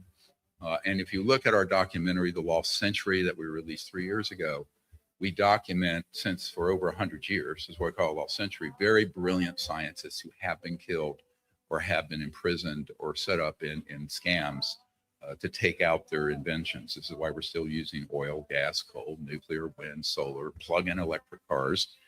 If we had the technologies running a UFO, even the ones made by my uncle's old company, Northrop Grumman, you would never have, it would be an energy source coming from what's called the 0-point energy field around us.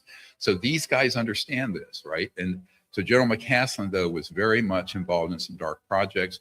We know he was the man who intercepted this rock star that I had briefed when he was a young kid named Tom DeLonge and handed him off to Luis Elizondo, where he was then chewed up and spindled and mutilated and spit out. And McCaslin has been an operative on this for a long time. So I think he may have just vanished himself. Okay, now I can't prove it, but that's our working theory as at this point. And where he is, nobody knows. Next. I just want to show you from the archive. If you go on our the dpiarchive.com, you will see this map. These are the black sites that we've been able to document from whistleblowers, the nearly 1,000 whistleblowers I've debriefed over the last 35 years. And the ones that are key, it will be in the next slide, and you'll see this summary. Now, this is what I've asked the administration and members of Congress to focus on, are these top tier ones, right? And the top tier ones, Dugway, Edwards, Wright Pat, you know, not Nellis Air Force Base per se, but the Northern Nevada test area. Area 51 is not particularly relevant, by the way. It's an old site, and the real actions moved up to Area 54, 53, some in 52. Those are grids on a map. Okay, so that's what you want to realize, is that we update this map as we get new intelligence from whistleblowers and sources who are defecting, and this is your guide. Now, the corporations involved, you can see those. I'm not going to read them all. We don't have time, but this is in the briefing document. And by the way, there is this document, the redacted version of it you can get from us. You can just order it. And it has everything but the sensitive, some of the tactical information, and then some of the sensitive names that have to be redacted for the public, okay, or out. But everything else is in there. This is in there. So I would suggest, if you really want to know where these assets are and where the underground bases are, you go through that. Now, we have been able to map down to the entry points of many of these places, both at the Dugway Proving Grounds in Utah, Edwards Complex, the Lockheed Skunk Works, Northrop Grumman Test Range, the facilities out in Tonopah and going up at Groom Lake and Pahoo Mesa. We know where those places are. We know where the assets are, and most of them are underground, and they're very large underground facilities. I'm told the one that's in the Utah complex associated with Dugway is about 1,300 square miles under the earth. That big, huge, massive. And it's been built by contractors like Bechtel Corporation using a nuclear-powered tunneling device. And we have the schematic for that device that's in our archive that was developed in the 1960s. So when they started building these vast underground complexes, that's what they used. It was a nuclear-powered tunneling device. Next. This I just went through. That's the cover page. Next. So here are the actions that we've been recommending. Criminal investigation focused on illegal covert government and corporate programs related to UFOs. That is happening. This is what was in his recommended actions provided to him in November, the president. Both executive and congressional actions are needed to authorize a law enforcement search and seizure of these illegal operations and their assets. This has also begun. These assets include recovered extraterrestrial vehicles, man-made UFOs, and related technologies, extraterrestrial biological entities, even living ETs that are captive and still living. We have people who know where those are, and man-made alien-appearing bodies and robots that are used in false flag operations, such as abductions. Almost all the mythology about the UFO subject, it's a psychological warfare operation that was run mainly out of the PSYOPs division of the CIA. A key objective would be immediate cessation of the targeting and capture of extraterrestrial vehicles and their occupants, which is now ongoing. Now, I understand there is an attempt to stand down those actions, because if they don't get stood down, it's very dangerous. It's been going on since the 40s with directional energy weapons. 3, both executive orders and legislation should support the above recommendations and include a provision for immunity for those currently or previously in these illegal programs who are willing to cooperate fully. What am I saying here?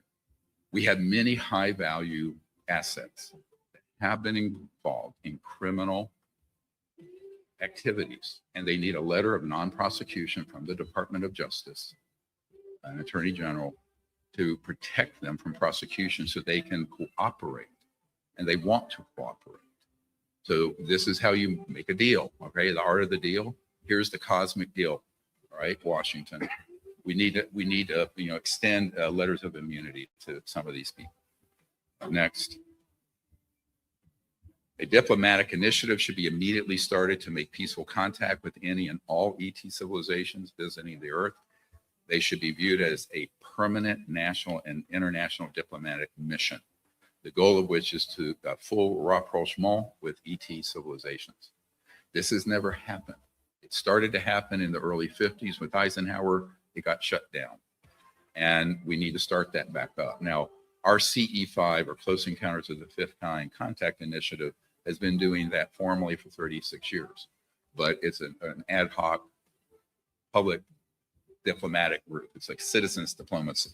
You get the app CE5 Contact on your app stores, but this needs to go official now. So we're not alone in the universe. It's being acknowledged. Now we need to get serious about not just the United States, but other countries creating a safe space and a protocol for contacting these civilizations rather than just tracking them and blowing them out of the skies, which is what's been going on since the 40s. An executive order is needed to immediately cease the targeting and downing of NHI craft and any other acts of hostility towards them. An international agreement removing and banning all weapons from space and the use of advanced reverse engineered technologies as weapons should be negotiated with enforcement capabilities in place globally. Why do I say this? Because OCONUS, outside continental United States, is where a great many of our assets are that are being run by a sort of a global covert group. And you have to stand them down globally. It's not enough to stand them down just in the continental United States, right? So the organization running these secret programs, think of it as a global hybrid corporate governmental entity that operates with alacrity regardless of your geopolitical borders between Canada, US, Russia, China, whatever. And this is why these objects are seen in Russia and China that are man-made ones. And it is a big problem. So when I've met with people who are tactical operators at a very high level, the big discussion is how do you get that under control and get it under control so that we can have a peaceful world, but also make peaceful outreach to these visitors who mean us no harm. They're here to help and understand us and contain us if we go too far crazy, right? And I'm talking about using technologies that we have that are way beyond the thermonuclear weapon level that we have and have been using against them. So the aggressors here, ironically, are the humans. Forget all the Hollywood movies and the UFO mythologies. If they were aggressive, we'd be gone. Okay, next. So now I'd like to introduce Roderick Castle. He's a U.S. Marine Corps veteran who served from 1994 to 1999. He served with the Flying Nightmares, an AV-88 Harrier squadron stationed out of MCS Yuma, Arizona. His account is very important. Thank you, Roderick.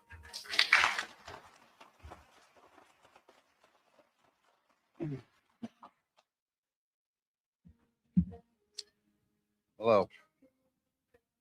My name is Roger John Castle III, and I'm prepared to repeat this testimony before Congress or any other legal body. From 1994 to 1999, I served as an aviation ordnance marine with VMA 513, the Flying Nightmares, an AV-8B Harrier squadron out of Yuma, Arizona. I was an E5 sergeant, leading teams of Marines responsible for the weapons systems and crash response. I deployed aboard the U.S. Bellawood and the USS Essex. After active duty, I continued serving in the New York Army National Guard and the Air National Guard. And in the aftermath of September 11th, I participated in air defense operations around New York City. In 1997, during an exercise in the California desert near 29 Palms Marine Corps Air Station, I encountered something outside standard military practices and technology. 6 of our VMA 513 Harrier jets were attached to a special purpose Marine Air Ground Task Force, participating in what was called the Hunter Warrior Advanced Warfighting Experiment. On March 10th or 11th, my team were sent out by the airfield tower to investigate unidentified aerial activity, possibly flares. Myself and 4 Marines headed to the identified spot near Emerson Dry Lake Bed. As we came over a hill approximately 10 miles outside of the main base, we witnessed a large, flat, black mass hovering above the desert floor. It was silent, triangular, approximately 300 feet in length, and it hung in the air roughly 150 to 200 feet above.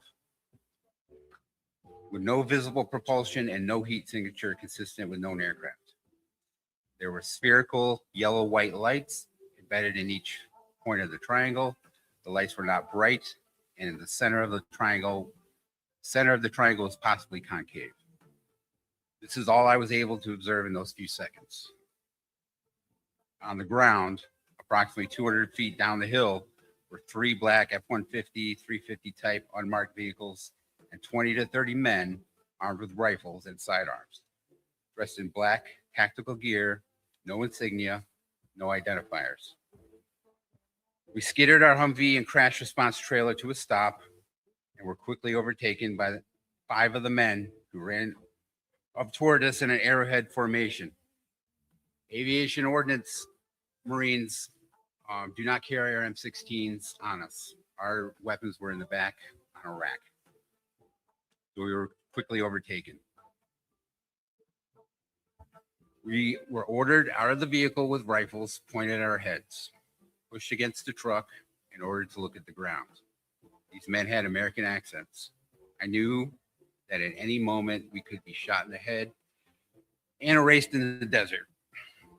Approximately 2 to 3 minutes later, in my peripheral vision, I perceived the triangle craft arc upward and then accelerate to the northwest at an incredible speed.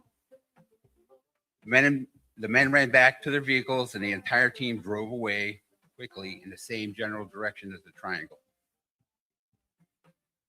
The Humvee would not restart for 5 minutes. Some battery power, but the engine would not turn over. Upon returning to the base, we were relieved of duty before the shift was over in order to return to our group sleeping area. We were met there by our acting staff sergeant and a warrant officer. The intention was clear. They were there to check on us and to follow orders given from above. We were asked about the flares and we reported that we saw nothing. Myself and my fellow Marines did not discuss the experience. I only received a silent, "What the F?" from my corporal. The sense was we had seen something we should not have seen, that we could have and could still be killed or reprimanded because of it.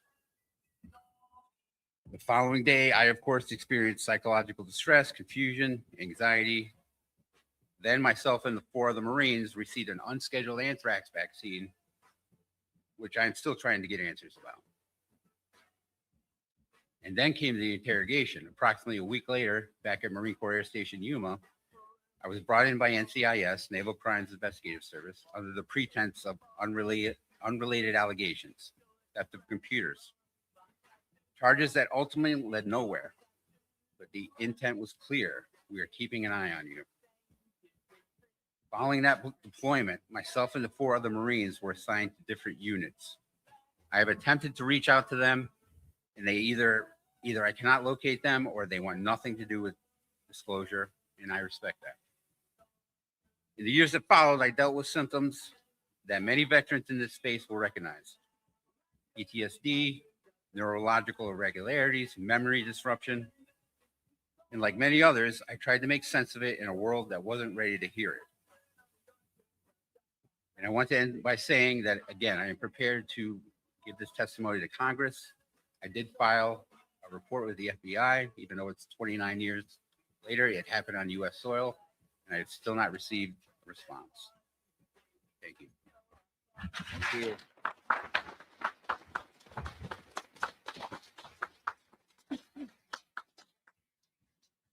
So the next will be Green Beret, who was operational. Next slide, please. And he will share with you several events that happened during his career. And I very much appreciate Randy coming here. He is a Green Beret who held a TSSCI clearance and was stationed for a period in Crane, Indiana, as a weapons expert between 2013 and 2015. And he has some very important information to share from that. Thank you.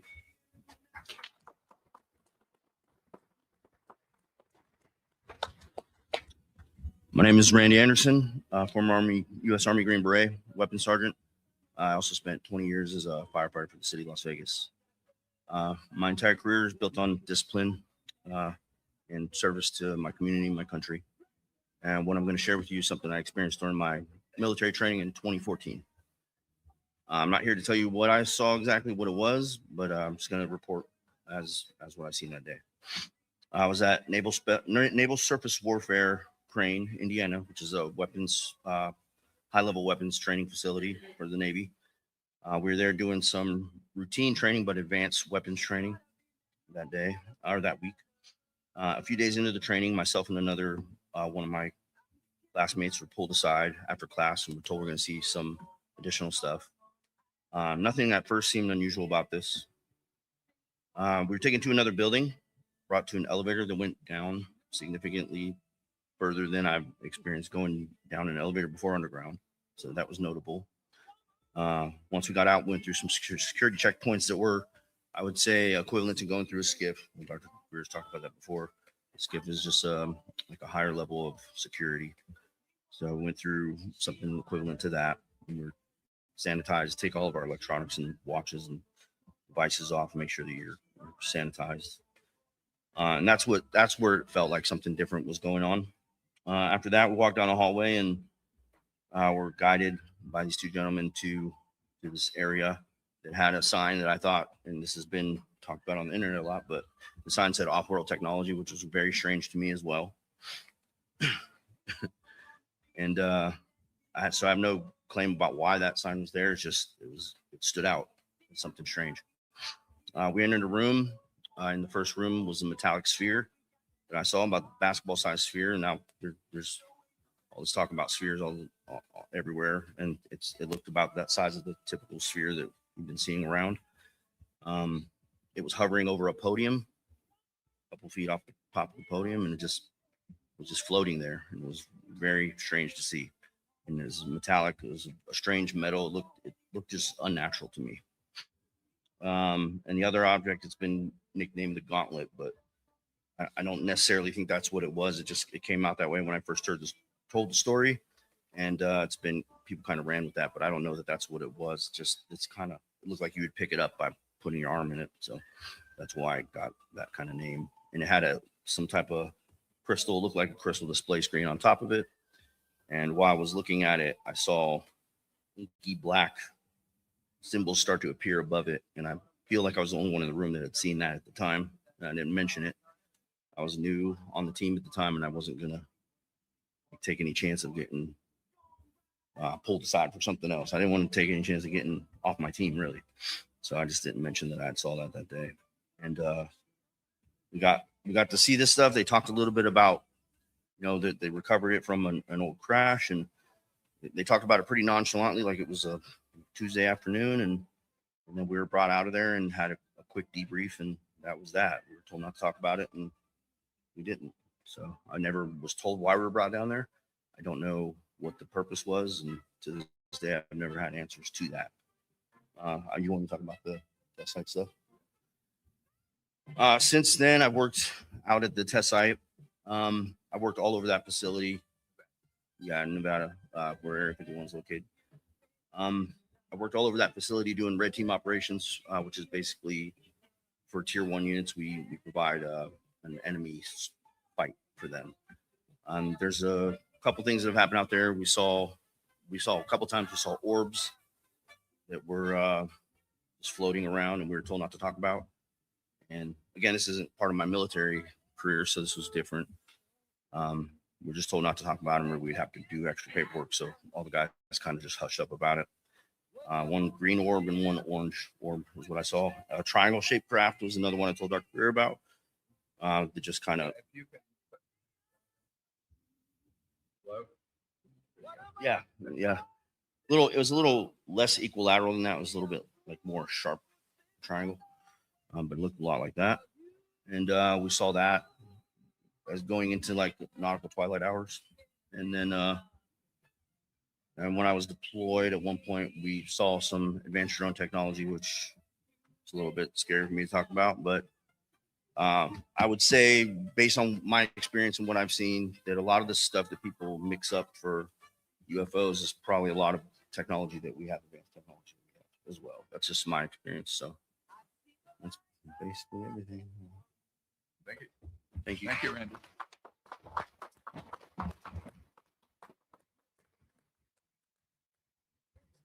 Yeah, this off-world technology office is a real place that he went, and it is extraterrestrial artifacts there in Indiana. So that's now on the map, and it's been handed over to investigators in the government. These triangles that you're seeing like this, some are more isosceles, some are collateral. This one is probably a Northrop Grumman. There are others that are, the prime contractor would be Raytheon. They're anti-gravity, quote unquote, electrogravitic. They have no payload of fuel, no oil, gas, jet fuel, rockets, means of conventional propulsion or energy. And they do not have, most of the time, nuclear reactors on them. So they're pulling energy out of what's been called the zero-point energy field. And they have an anti-gravity or mass cancellation lifter system. And those were developed from reverse engineering ET craft back around 1954 is when we had the breakthrough on that. 1 year before I was born. I'll be 71 next month. So been a while since we've had this tech, although most presidents and members of Congress have no idea we do. So thank you very much for sharing that. Next, I'm just going to show a clip here of my friend Carol Rosin. She was, as I mentioned before, Werner von Braun's spokesperson. And she just wants to do a little update message to all of her. She's couldn't travel right now, but she's working still with us, and she's still doing great work trying to create peace in space. That's her whole mission that Werner von Braun gave to her. Hello, my name is Carol Rosin, and I look forward to presenting to the Congress everything that I'm going to say today at the 25th anniversary of the Disclosure Project, and what I said in the first one 25 years ago, where I presented Werner von Braun's warning that there was going to be a faked alien threat scenario produced, and we're seeing that happen now. This is the follow-up, and it's a very simple, quick one. We have one opportunity right now to transform this whole war industry and the actual wars. We can have headlines, war is over. How? By calling on President Trump to reboot the Golden Dome into the Golden Peace Dome. We have a chance now to communicate, of course, with extraterrestrial off-planet culture beings. We're doing it. You're getting evidence of the proof of the technology and information that's being made available to us. Even President Trump is disclosing files on the UFOs. The problem with that is, at the moment, it's being presented, all of it, in the context of people saying that there's an alien threat. People are believing that fiction is fact, that lies are truth. We have a chance now to correct all of that, because in the Golden Dome are weapons at this point. It's modeled after the Iron Dome, which doesn't totally work anyway. And we have a chance now to build the Peace Through Strength Dome that President Trump knows about, and put it in the right context. The new context is that we're not alone, that they come here in peace. They've proven it. They've visited many people, including myself. We now know that they come in peace, that they're coming as explorers, and we have to get in our heads, in our consciousness, in the new frequency of consciousness that many people have studied, that we can live in peace, all of us, like they do in the cosmos. And that's what we're going to do. We have to make the decision to jump into the higher frequency of consciousness that we know we have. I've learned it from working with people like Werner von Braun, who was a visionary. We have President Trump, who's a builder. He's an architect. He's a developer. We have a chance now. All we have to do is focus with intention on Trump collecting the world leaders to sign the treaty that is mentioned also in the executive order that we hope he will present to prevent the placement of weapons in outer space that Russia and China called for many years ago, and that over 40 countries actually approved until the US under a different administration pulled out. No, now we're going to be able to do this because it's in Trump's executive order, along with the support that we're calling for and so calling him to support and do. We're expressing our support to him. We have the technology to solve that. We're going to have free energy. We're going to have all the technology making us much smarter, more spiritually oriented and aware, and we're going to have peace, world peace, from peace in space that we need to have in order to have peace on Earth. Our president is in position. He is the one. He is the disclosure president, and he's doing it. Now we just have to pray, focus, and imagine and see ourselves living around the world in world peace with all that goes with it. May we have peace in space to have peace on Earth. Thank you.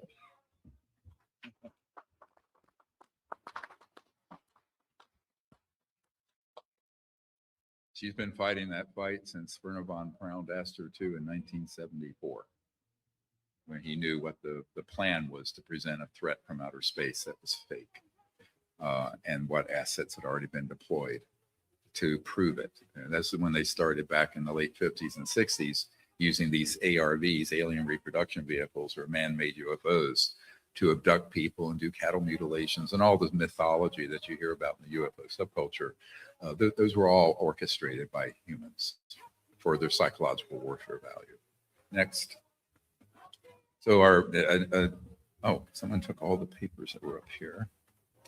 Well, we have Mike Batista. He's a former Green Beret also, who has been involved with some what are called psionic programs. And those programs deal with making contact with non-human intelligence to bring them within a certain range for operational purposes in classified areas and programs. So with no further ado, I'd like to thank Mr. Batista and introduce him to you.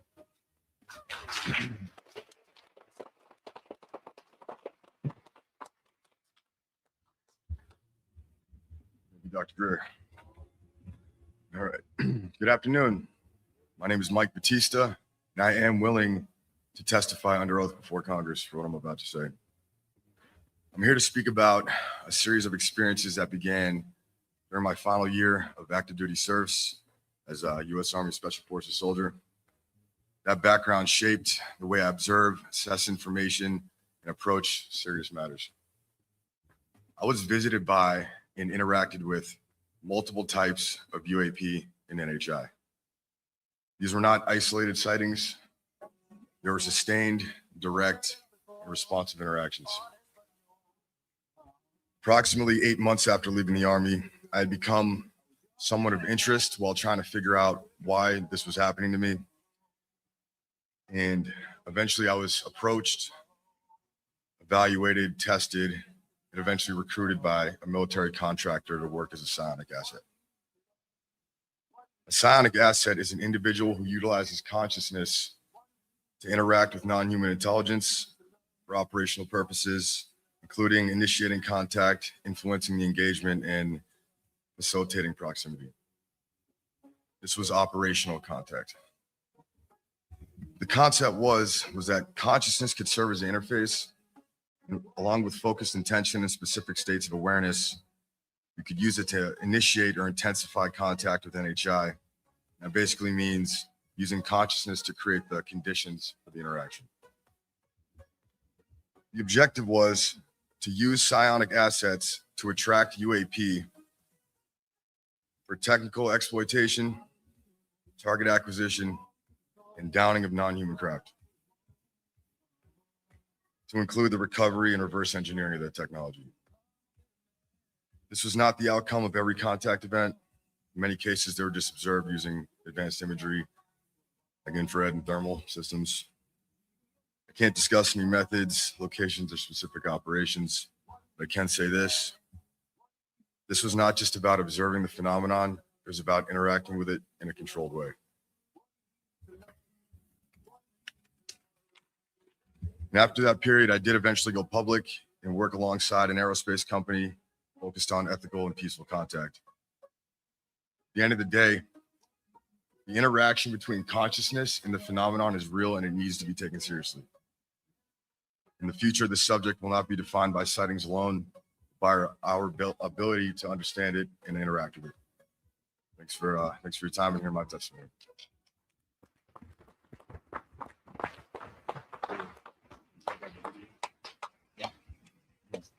And there's a video he took. One of them on the ground. Started playing. So this is an orb, and this was within 50 feet of my position. My team and I acquired this. This was in Florida this year, a few months ago, and you can see. Let me play it again. Yeah, you can play it. Yeah, you can see it. There's some sort of sphere or bubble around this, and it's acting in an extremely anomalous way. And we've been seeing this phenomenon for quite some time, but this was the first time we were able to get as close as we did to this. There was a limit of advance with this phenomenon. It did not want us to get closer than we did. It kept moving away from us, so we took that as a reason to not go forward. But there you go. Yeah, thank you guys. Thank you. Yeah.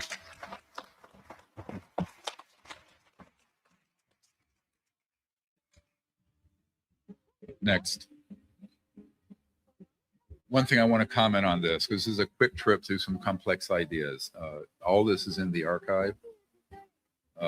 When he refers to psionic, what you need to understand in just simple layperson's term, imagine this instead of being electromagnetic frequency, radio frequencies, being able to interface directly with conscious thought in an intended way. Very advanced. Think of it as conscious AI.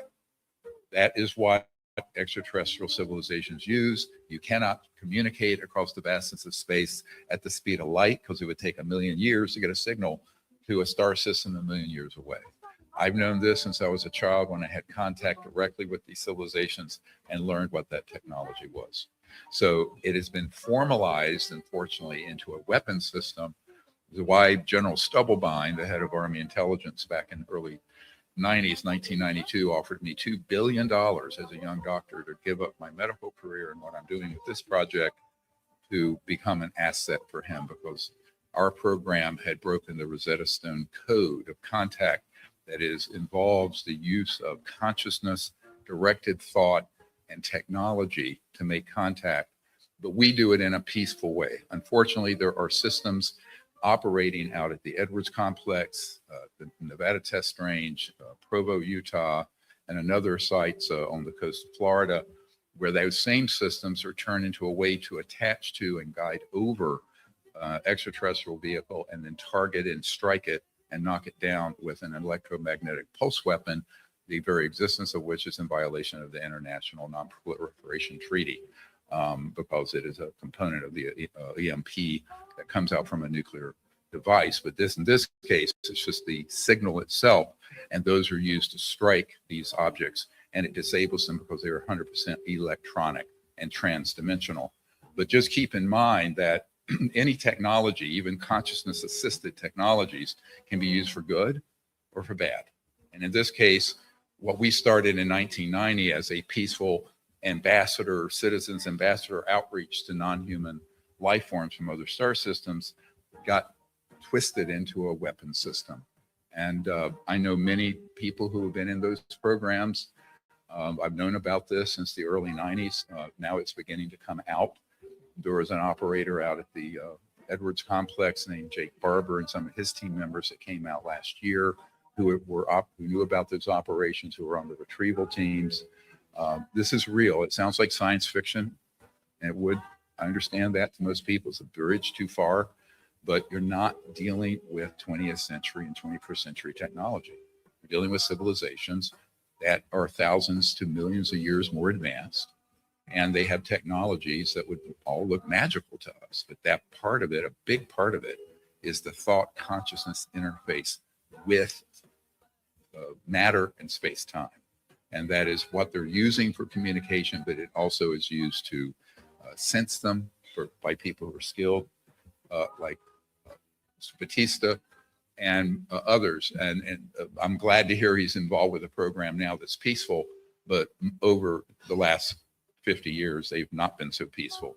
And they've been used to basically attach to the guidance systems, lure them over and strike them and down them. So imagine if you were, it's like when the Iranians got that really space age looking drone that they hacked into the system, landed it and reverse engineered it back years ago. You can look this case up. Imagine doing that with thought, consciousness, actuation, and interface. Same thing, high tech, very high tech. All the AI people, listen carefully. This is what's really coming. Conscious AI. All right. Anyway, we don't have time to go into all that, but the next whistleblower is become a very good friend of mine, Michael Herrera. He's a U.S. Marine Corps veteran. He served from June 2007 to October 2011 and did a tour primarily in Southeast Asia. Thank you, Michael.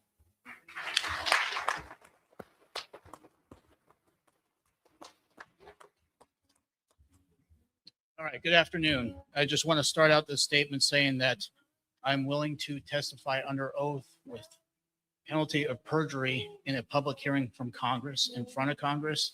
I've asked for this repeatedly and still waiting. So I am a former United States infantryman with 2nd Battalion, 5th Marines. It was the most decorated infantry battalion in the Marine Corps. And at that point, we essentially, the job as infantry, you can imagine, it's humanitarian assistance, but it's also direct action through combat. So wanted to do an exciting job, and that was exciting. So the context with this is we were called out to Southeast Asia, which is where our theater of operations were. That is the western part of Sumatra. There was a 7.6 magnitude earthquake that has struck, and that was around September 30th of 2009. We then were the only ship, which was the USS Denver at that time, that routed from the 31st Marine Expeditionary Unit, which was attached to the 7th Naval Fleet. Then we were the only ship that was cast from there to go to the western part of Sumatra. Now, upon arriving there, my team, which was randomized, it wasn't like a set team because we were doing different things in the ship, and we were essentially put into sticks. Those sticks were then boarded onto CH-53 Super Stallions, which is a transport helicopter. They're pretty big. They're one of my favorite transport helicopters that the Marine Corps has. And that's what we inserted into. Our job at that time was to provide security for the landing zones or hasty landing zones, which you'll see as HLZs or LZs. And then we were also to facilitate and help with the aid that was being transferred to these landing sites. And we took these helicopters because some of the roads were washed out and we couldn't reach them outside of, obviously, getting helicopter inserted in was suitable. So for us, we're not going to stick out in the open. We're going to position ourselves tactically to where, one, we have the best observation possible, which is elevation.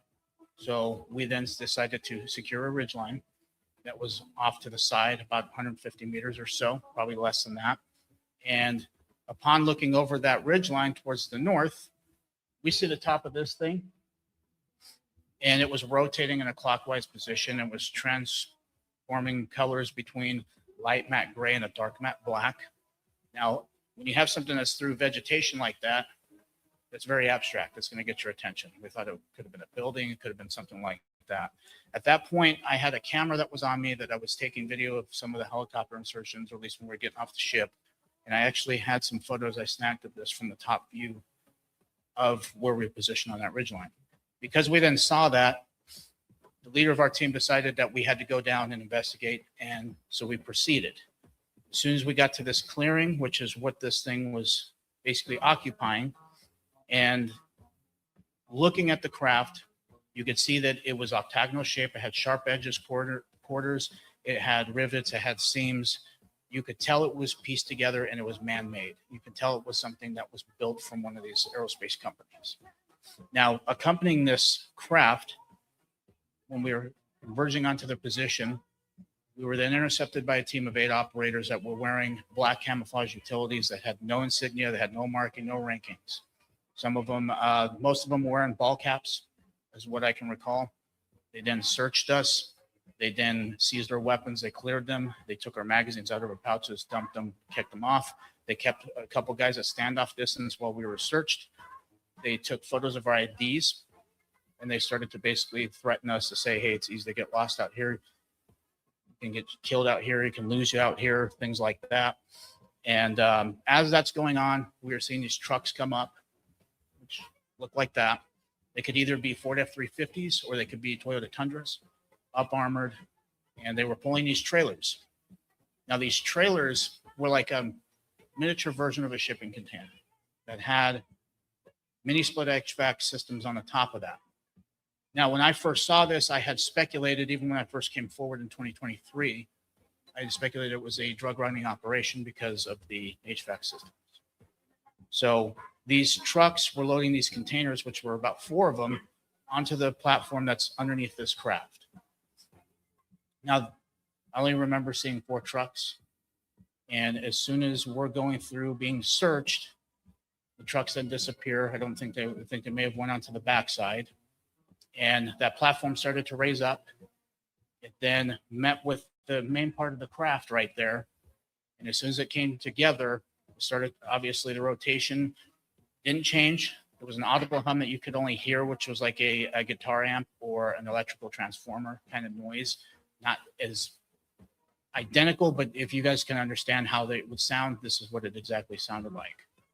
And as it met with that craft, it decided to raise up, and each of the corners of this craft started to basically show a color: red, yellow, green, and blue are the only lights I can remember seeing. As soon as it cleared the tree line, it shot over to the left of us, which is towards the ocean.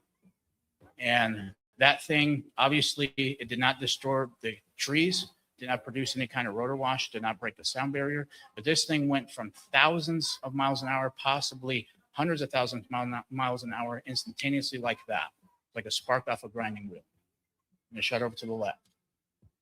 Upon that craft departing, they had told us to turn around and traverse back up the hill. So we did that, as they're still threatening us, wanting to shoot us, things like that. And as soon as we get back to the LZ, which we trucked up the hill, went down back to where we were at, we were then accompanied by a gunnery sergeant who I'd never seen before, who had a radio, and he called basically for us to get out of there. We were adjusting our gear because when they put our weapons back, they slung them on our back, basically buttstock here, and it'd be very hard to get them off of you. So we had to help each other before we decided to go back onto the ship. And we were briefed by a rear admiral subsequently after that. Now, my camera, they did not find in my dump pouch. Now, when we actually concluded this operation and proceeded to go on Liberty in Subic Bay in the Philippines, the first night on Liberty, I come back to the ship and I find my camera that I actually had stowed in my locker, which was secured, was on my rack. The memory card and the battery that was in it was missing. So I had then retrieved another battery out of my locker, put it in, and it wouldn't work. So that was what happened to that. Now, when we ended up going back to Camp Hansen in Okinawa, I was also met with a Air Force Lieutenant Colonel, at least that's who he presented himself as with his uniform, but he had no name tag on. I remember seeing silver jump wings and seeing, obviously, a slew of ribbons. But this is the gentleman that pulled us each aside separately, threatened us with execution because of treason, because of disclosing this information. The NDA that he forced us to sign, I remember having to put my social security number. It had TSSCI on it, and it had Indonesia is the only things I could recall. I signed it. Now, I want to make something very clear. These NDAs are not legal by any means. I have not had any kind of repercussions legally. This is the reason why I decided to testify to Arrow. This is the reason why I decided to testify to Senate Select Committee of Intelligence as well as Senate Armed Services. And I've yet to have any legal ramifications from doing so, which is why this is public. So if there's anybody out there who is worried about that, rest assured, as long as it's something that falls under this umbrella of unconstitutional and illegal, you're going to be fine. We can help you with that. So at the time, as I came forward in 2023, I was approached by a couple of senior operators that were out west of the United States.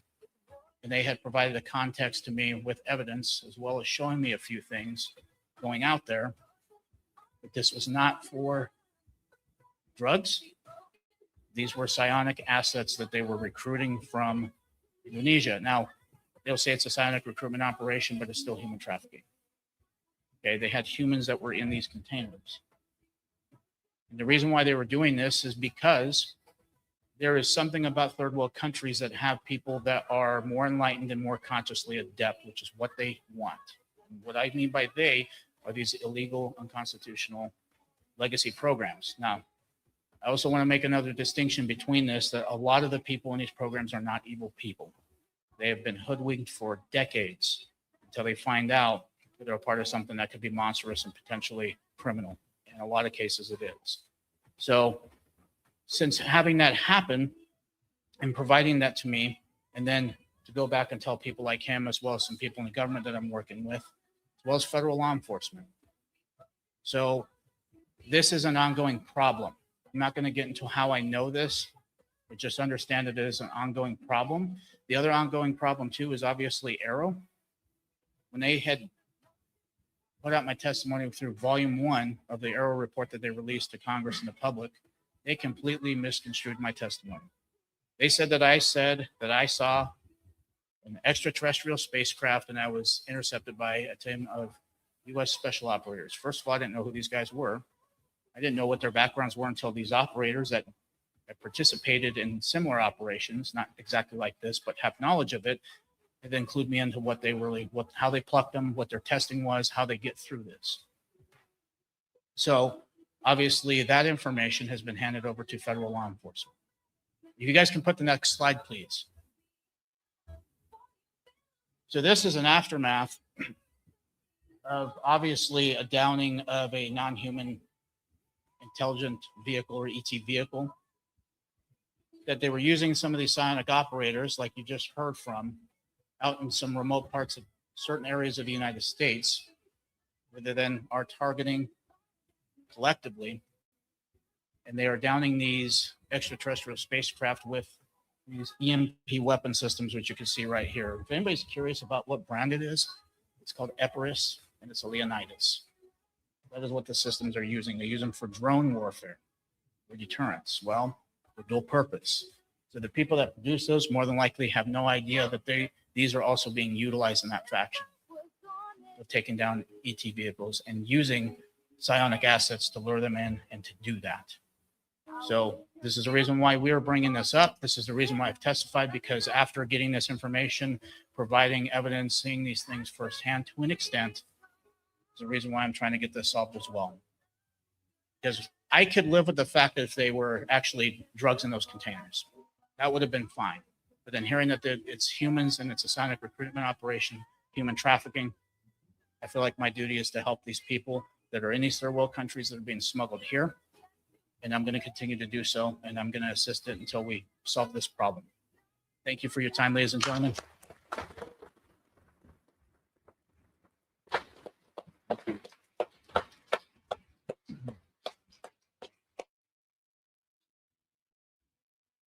So I know this is some disturbing information. I call it disclosure PTSD that evolves over time. Certainly me doing this for 36 years. But one thing I want to point out here is that these cases have been turned over to federal law enforcement, to people at the White House, and to certain members of Congress that I have relationships with, so that they understand the extent of the problem, what the technologies are. But we've also given the exact GPS locations for the underground facilities where both human and non-human people are being held, and in many cases tortured. They are euphemistically called the extraterrestrial biological entities. They are refugees, but they're actually been captive when they've downed their craft. And this has been turned over. It's a criminal investigation. I can't say a lot about the who, the what, the where, and what entity, but it is ongoing and it is making great progress. Next. Now I want to take a really quick trip here, connecting a few dots, because as this disclosure happens, and it's going to be building and building over the next months, there'll be a tremendous amount of confusion, not only about demons, but about what most people attribute to UFOs. But that's a general term. As I mentioned earlier, there are man-made operations and there are non-human or extraterrestrial ones. So here's a quote from the renowned aerospace and astrophysicist Jacques Vallée. Dr. Vallée back in the 80s acquired a CIA document from 1985 outlining the use of these advanced man-made UFOs with creatures that look alien, that are man-made, to abduct people in Brazil and Argentina for their, and I quote, psychological warfare experiments. That's true. Here he is commenting on it. Or could it be manipulated purposely by people who have the technology to simulate UFO sightings? And people say, well, of course not. Next.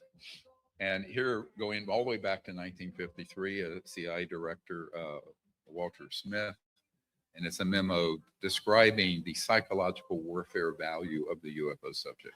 So this was 1 year before we mastered gravity control. I have people who've been in the vault to see the documentation. 1954 October is when we mastered gravity control, gravity field propulsion. And they began to think, how can we divert people away from the extraterrestrial phenomenon, but create a false narrative that they're a threat? They began in the late 50s and early 60s on a program of staging human abductions, staging mutilations. So have people had contact with ETs? Yes. Have people been abducted by ETs? No. The abductions are being done by a covert special operations program, and it began in the 60s. And this is something we have asked that the president and the intelligence community stand down by all means necessary, because it's abusing many innocent civilians. I myself, in July 1994, right after I briefed the Crown Prince of Liechtenstein, Hans Adam von Liechtenstein, I was attempted to be abducted out of my hotel room. So I know this is real, and the technologies that are used, we know exactly what they are. We don't have time to unpack that. Tomorrow we will at the 4-hour event. But I think you need to understand this is under criminal investigation also. Next. And here is a colonel who's known as Dr. Death. He has a PhD in death and decay thanatology, Colonel John Alexander. Another one we put on a UFO and was able to report like he had been abducted. In this case where he had not been, but UFO sightings were, popular at the time, particularly abduction scenarios. So that was one where, again, changing history could cause a new scenario and be able to describe the situation just as if it were real. And again, next, Air Force Office of Special Investigations that deal with ET simulations. What I'm referring to here, there have been some contact events. The one you're referring to, sources, was actually not ET. We did do that, yes. OSI did that. There was a special group out of the 7602nd Air Intel Wing at Fort Belvoir that came out and did that. They had these people that had maybe some sort of defects, anatomical defects that were brought in to fool people into thinking they're aliens. Yeah. I can't give you any specifics because the program is still classified, and they probably still doing it. And indeed they are. So this is pulling the curtain back on the Wizard of Oz, pulling all the levers, scaring the hell out of Dorothy and the Scarecrow, which would be us and the media and all that. So you need to understand that it's so complex that, when you're dealing with this brand new to the subject, like the president, members of Congress, and people who come and go in the Department of Defense, Department of War, the DNI office, it's a big lift to get them up to speed. But we have to do it quickly now that this is going to come out officially. So next.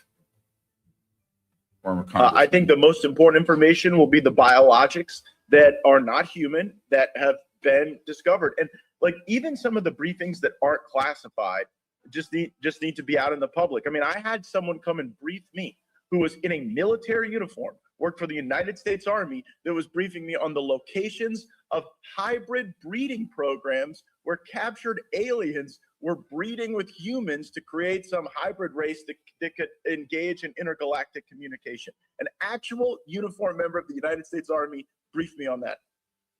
Now, what Congressman Gates is referring to is something I learned about in the early 90s, and that there are things called program life forms, or PLFs, that are man-made aliens from genetic material from retrieved actual extraterrestrials that are then combined with some human DNA, and they come up with these sort of, I call it a Frankenstein alien. So many of the grays, the reptiles, these things you hear about, those are real, but they're man-made. And we know the facilities where they're making them, how they're making them. I know physicists and people who've worked on them. It sounds like science fiction. It's gruesome, frankly. but it's real. And I think this is, people need to understand that. Next. But I'm wondering, kind of how you react to that, because you are connected, you're on the UFO subcommittee. I mean, I'm just wondering what you make of that. Have you heard anything like that? Well, I'm still a member of Congress, so I can't really comment too much on what Matt said. But I will say this. Wait, seriously? Are you being serious, or is that I'm tongue in being cheek? 100% serious. I've been 100% serious. I've been briefed by just about every alphabet agency there is. And I'll just tell you this, if they would release the things that I've seen, you would stay up, you'd be up at night worrying about or thinking about this stuff. We just need to disclose it all. I'm sick of it. Well, I was briefed. I'll just tell you this. I was briefed last week on an issue, or excuse me, 2 weeks ago. And it would have set the earth off. This country would have come unglued, I think, if they would have heard all that I heard. The president, release it all. And the problem is the people that are around the president don't know and the president doesn't know the questions to ask. A few of us are going to have to get with the president and tell him what he needs to ask and where he needs to look. Right. So that's what the Disclosure Project's main mission is to get that intel to these people who I know, get them to network it with the president and other people, and find people who are not corrupt to take the investigation further. So this Disclosure Project officially is just beginning, although we, technically did it 25 years ago. Next. Everyone knows about the Tic Tac. Let's show a video. You all heard this. It went global years ago. And you'll see this object. And of course, I've spoken to the people who were the military who chased this and imaged it. At the time, of course, everyone said this was an alien craft and it was released. I will tell you, absolutely, this is a Lockheed reverse engineered electrogravitic system. It's been around since at least the 1960s. It is not alien. Here is a sighting, a representation, 1967 in Wickham, Pennsylvania, up here. You're talking almost 60 years ago. Here we have a whistleblower from the Azore Islands who does not want to come forward during the first Gulf War, who saw one of these being offloaded off of Hercules, the transport plane. And then you'll see next is one that was in I cannot disclose the location, but in the Middle East, not that long ago in 2015, that was going to be deployed in that theater of operations. Now, keep in mind that these are often used not in support of our troops, but they are usually used to get reconnaissance and sometimes feedback to the enemy in a treasonous way, or will do reconnaissance to find in a war-torn area or a natural disaster area where there are humans that can be captured and be used in these experimental programs in the United States in these black projects. It's horrific, but by no means is this something that needs to be kept secret. This absolutely is not an alien device. This is a man-made one. Next. Now we're going to talk about something that's really fun. We have breaking news on that. We have our wonderful friend, Jaime Masson, who will step up in a moment. I just want to give my introductory information here real quickly. The Boogosphere, screen went blank. Y'all see anything? Oh, there it is. All right, well, go ahead. This is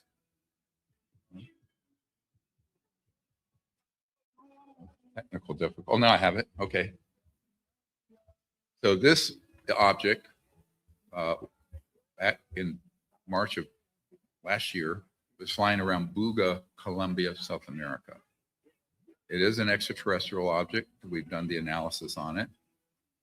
It is electrogravitic anti-gravity. It is not a hoax. There are now 10 different videos from 10 different spheres flying in this region in South America.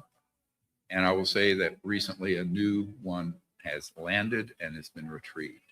This one that I have handled and seen and been to Mexico City now 3 times since June. I took Congressman Burleson down with me in June of last year. Has interesting inscriptions, which have been analyzed to be a type of Proto-Sanskrit, a very unusual type of circuit pattern on the top of it, And if you look at these holes around the equator, the center, it's one seamless sphere, but inside these holes is a type of resin that has fiber optics microscopically in them. And we took some of this resin and tested it next, and you will see that the resin done at the University of Georgia, the top carbon-14 dating facility, is 12,560 years old. So this sphere is 12,560 years old. It's the end of the last ice age when a comet or an asteroid hit. It's the flood stories of ancient times. So either a very advanced extraterrestrial civilization assisted at that time or was already here, or people working with those civilizations made this. It is an extraterrestrial technology. Next, you'll see the metallurgy we did. The whole report is 110 pages. You can see the list of elements. In there, interestingly, are a number of elements that were not even discovered until the late 1800s or early 20th century that have a high electromagnetic conducting purpose today, but in unusual quantities. The actual alloy itself, that is the skin of this 1 foot diameter sphere, is in fact no known alloy that currently exists in any aerospace or industrial application. It matches none of them in its complete composition analysis. Next. So here's it's interesting X-rays and CAT scans. So I'm going to show you these lit up areas. There are fiber optics that light up within this. Fiber optics were modern ones we use as a doctor, and laryngoscopes and surgery and other purposes for communications. Those were reverse engineered from an ET craft recovered in the 40s. That's where you got your best integrated circuits and fiber optics, and also night vision cell technologies were from reverse engineering extraterrestrial vehicles. Next. Here is a very unusual structure from the CAT scan. They used a tin filter to get some of the colorization and elements. Interestingly, this structure no longer exists in it. This was taken not long after it landed. After it got too close to a power line, it shorted out and landed. That's how we have it. And a man picked it up. But what's fascinating about this is that when I saw it, I immediately thought this is some type of superconducting low temperature plasma. And that can recruit energy from what's called the quantum vacuum or 0 point field, provide the energy to put it in rotation and spin and have it levitate. Now, when this landed, when the farm or the guy in Buga, he was out in the countryside, saw it go down after it got near the power lines, it weighed about 2 kilos. Now it weighs 10. So there was a gain in mass of a 4 or 5 fold. Why? So the nature of the physics, we don't have time to go into and put you all to sleep anyway, is that when you create a certain voltage in rotation, you can get what's called a mass cancellation effect.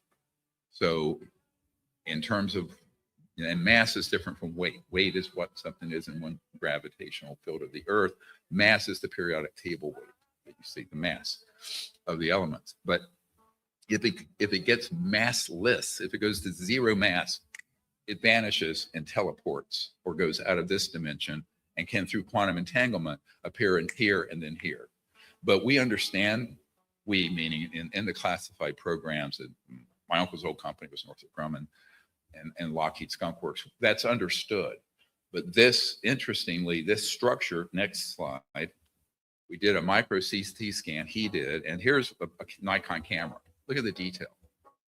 These are amazing for industrial and aerospace purposes. And so a really advanced one that was in Pueblo at the university last month, Jaime was able to arrange. He's heroically done this. And I want to show you the image. Here's the interior of it now. Where's that structure? It was like dissipating a cloud. I think it was an energy form that dissipated. And here's a video of that micro CT scan as it's going through the surface. And you're going to see it as it passes through. And it's a big void. Yeah. It's like a quantum vacuum void. There are some filaments and material in there. My theory is that whatever containment field and structure in there that was an electromagnetic and low temperature plasma and superconducting field dissipated in the ensuing year between the original CAT scan and this micro CT CAT scan. And that at some point, if we could get in there, but it'd have to be done under very careful conditions, we could find more.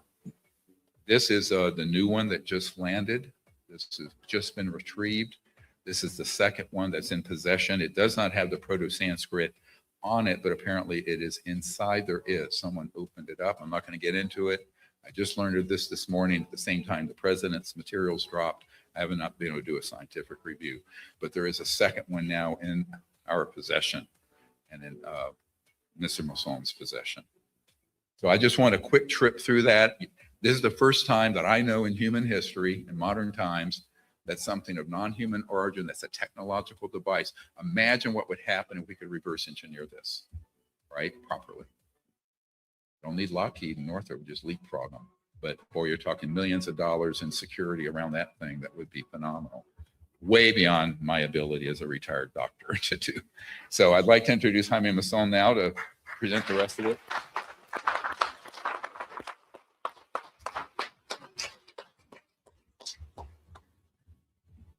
Thank you. It's been an adventure. As you know, I am a journalist for the last 55 years. I was head of 60 Minutes in Mexico. I am an investigative reporter. I have now a television channel, a mainstream television channel, 3.3 nationally in Mexico, and we are able to broadcast every news around this phenomenon every day. Then you want to watch it, it's in Spanish, but we have all the information there all the time. Okay, let's go. As Dr. Greer said, on March the 2nd, 2025, this sphere was moving very close to the first witness, Maria, who recorded the ball, the sphere, very near to her house. As you can see, the sphere was having problems because it's very, very possible that this sphere hit a very high voltage line and lost the energy there, or something happened to it. Then the second video, Jose Arias Restrepo, was able to record the sphere on the other side of the mountain for 8 minutes until it landed just in front of him. This is the first time something like this had happened. This is Jose Arias. He took the sphere. The first thing he said is that weighed, as Dr. Greer said, 2 kilos. A few days later, the sphere was weighing 6 kilos, then 9 kilos, and finally 10 kilos. That was the first thing that became very, very strange to us. This is where Jose Arias put the sphere for an hour because he took it, he was working, he put it there, and nobody expected this, but a few days later it was completely dry, as you saw. He took the sphere to his house, and because of that, he had to go to the hospital. There were some damage to him. And you can see here the weight, 6.2 kilos. Okay, on June the 7th, William Zuniga was able to record this very near, also at the valley, at the same valley. And the sphere probably is one of the best videos ever recorded. El Valle del Cauca, it's been registering many sightings, as Dr. Green said, at least 10 sightings over the last year. Some of it very near to population. You can see here that it has the same kind of dots in the middle of the sphere. It means it's the same. A few months later, just a few of the videos because there are so many and there is no time to present them. But in this occasion, a parapente was flying, also in the Cauca Valley, and they were very afraid because the sphere was very flying was flying very close to them. Then this is January 29th this year. Two brothers, a sister and a brother, were working in the top of the hill when this sphere got very near to them, probably 9 feet away from them. When she pointed to the sphere went away. And her brother saw it, and then they started running and recording. She's recording the sphere. Chupi, the man Jeffer, was trying to get close to the sphere. But they were able to have very good images. As you can see, this sphere is smart. This is something we don't have.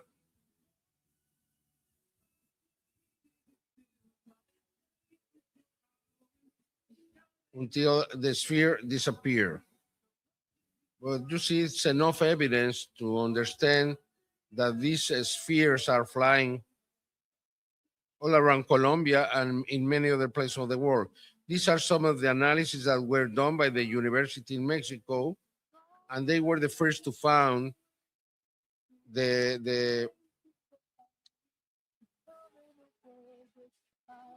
optical, the fiber optics. You can see them. They are all around the sphere, everywhere. These are in the little holes. This inside the little holes, the black holes around the equator.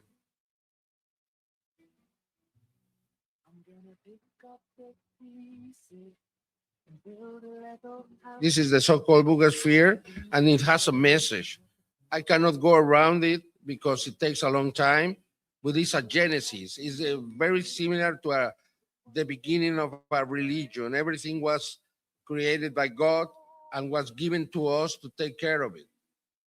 And it's up to us to continue protecting the earth or not.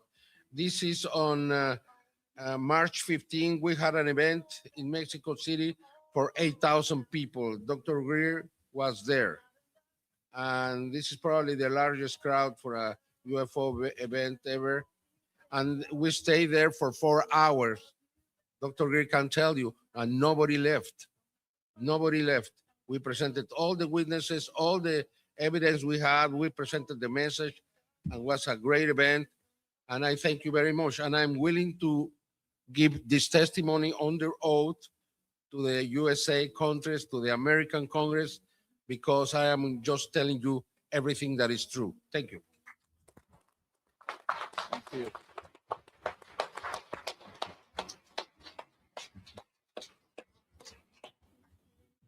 So one of the conclusions I have come to with these boogosphere activations, of which there have been a number, is that there are remote sensing devices that are 12,500 years old that are picking up some sort of either cosmic energy or electromagnetic or magnetic field disturbance around the Earth. It's a bit ominous because when these were active last, there was a massive Earth change event that occurred. The so-called flood stories of ancient texts and in the Bible. But these are not being activated just willy-nilly. All of a sudden, they are being activated here and other places. You have to be careful. Some of them that you will see in videos are actually the man-made spheres. So remember, everything that's extraterrestrial, they have captured and over the last 80 years and have reverse engineered and made a facsimile or a copy that looks extraterrestrial but is man-made.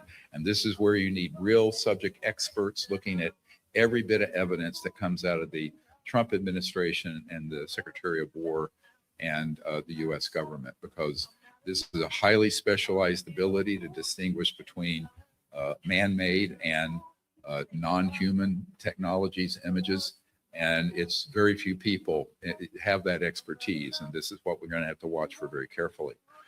The other thing about the boogosphere that I think is so important is that the way it is, these tests that we have done prove that there's no bolts, screws, seams, all the traditional manufacturing things you see in a man-made device does not exist.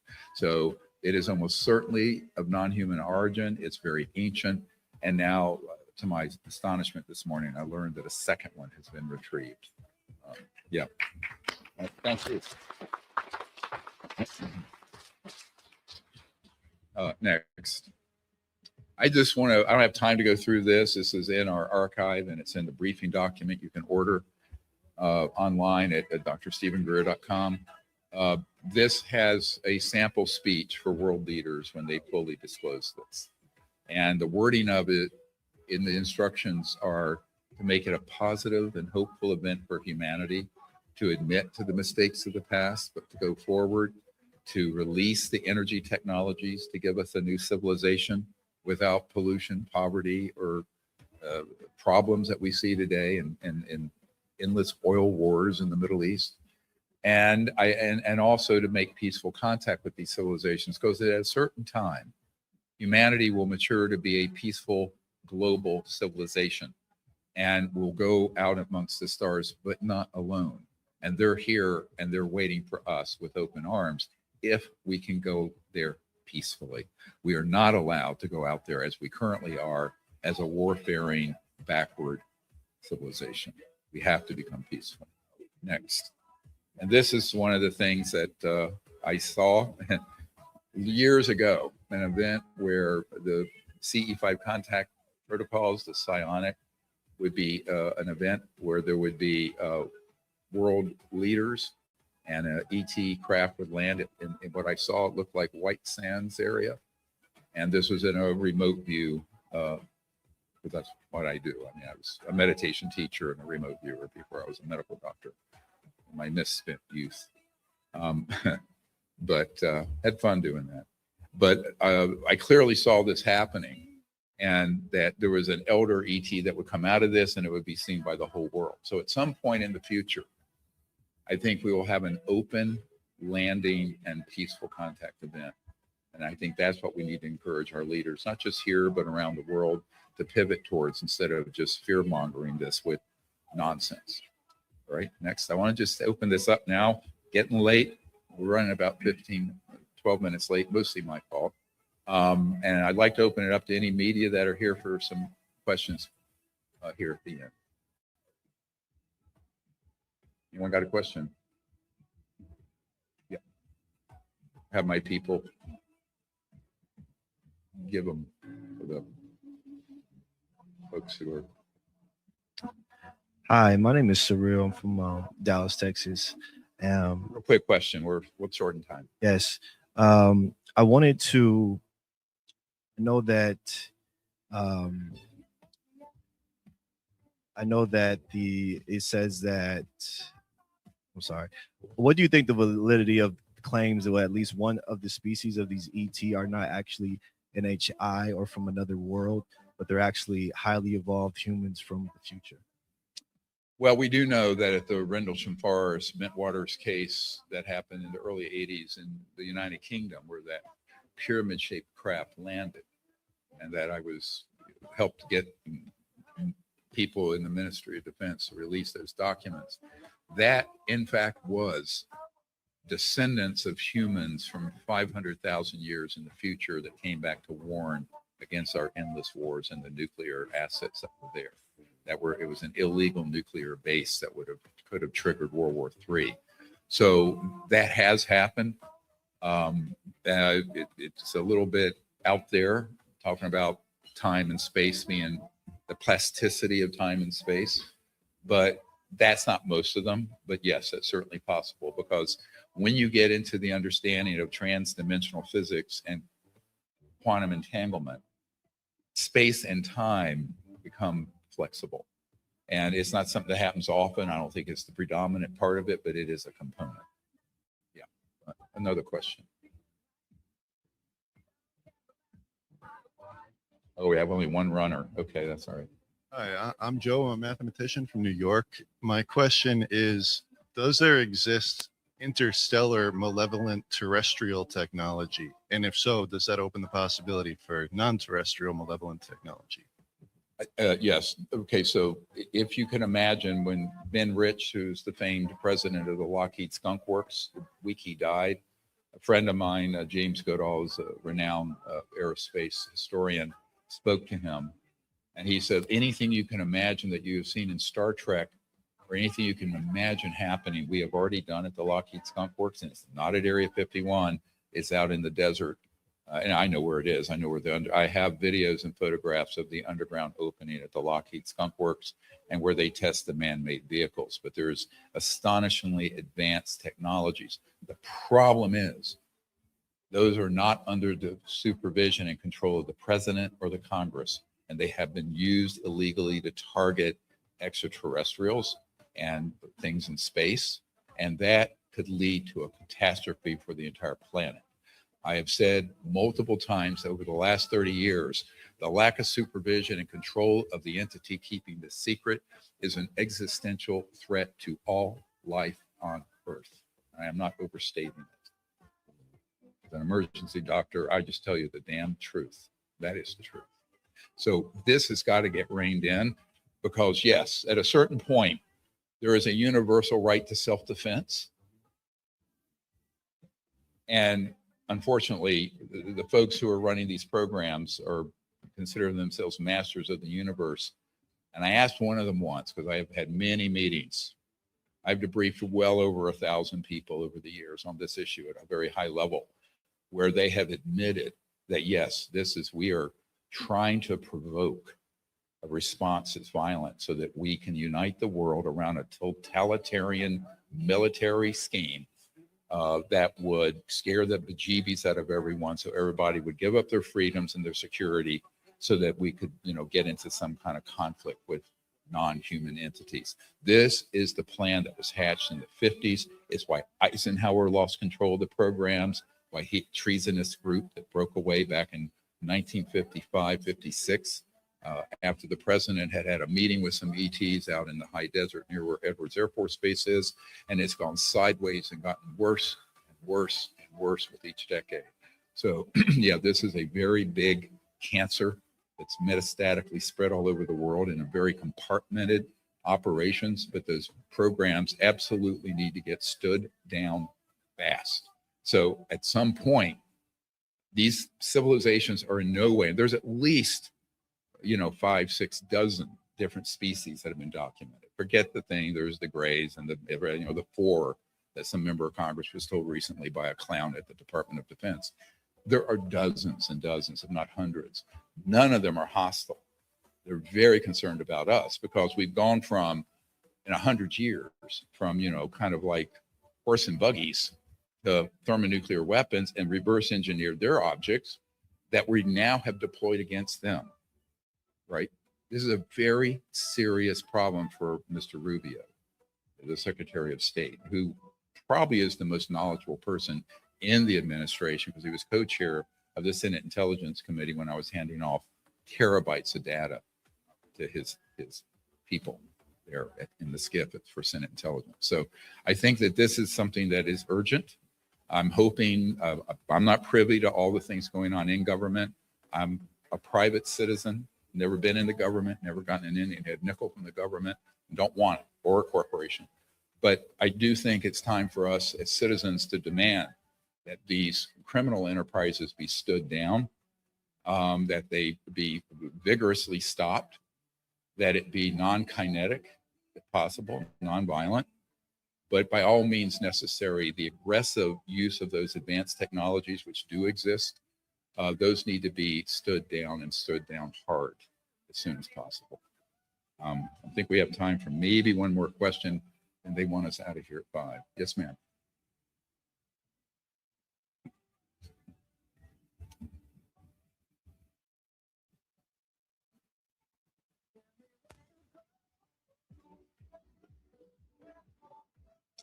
I don't have any information on the Miami Mall incident. I understand that that is not what it appears.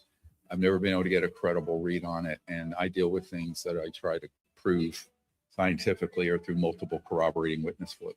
Now, remember, what you're seeing here are the tip of a huge iceberg of whistleblowers, and we have literally hundreds of them.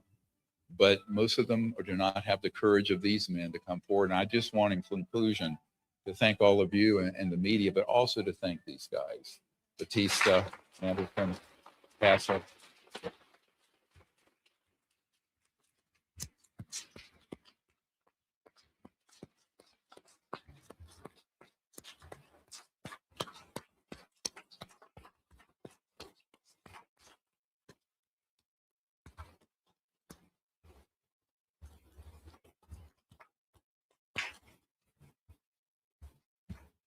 right. All right. Thank you all very much. God bless, and keep the truth coming out. Appreciate your help.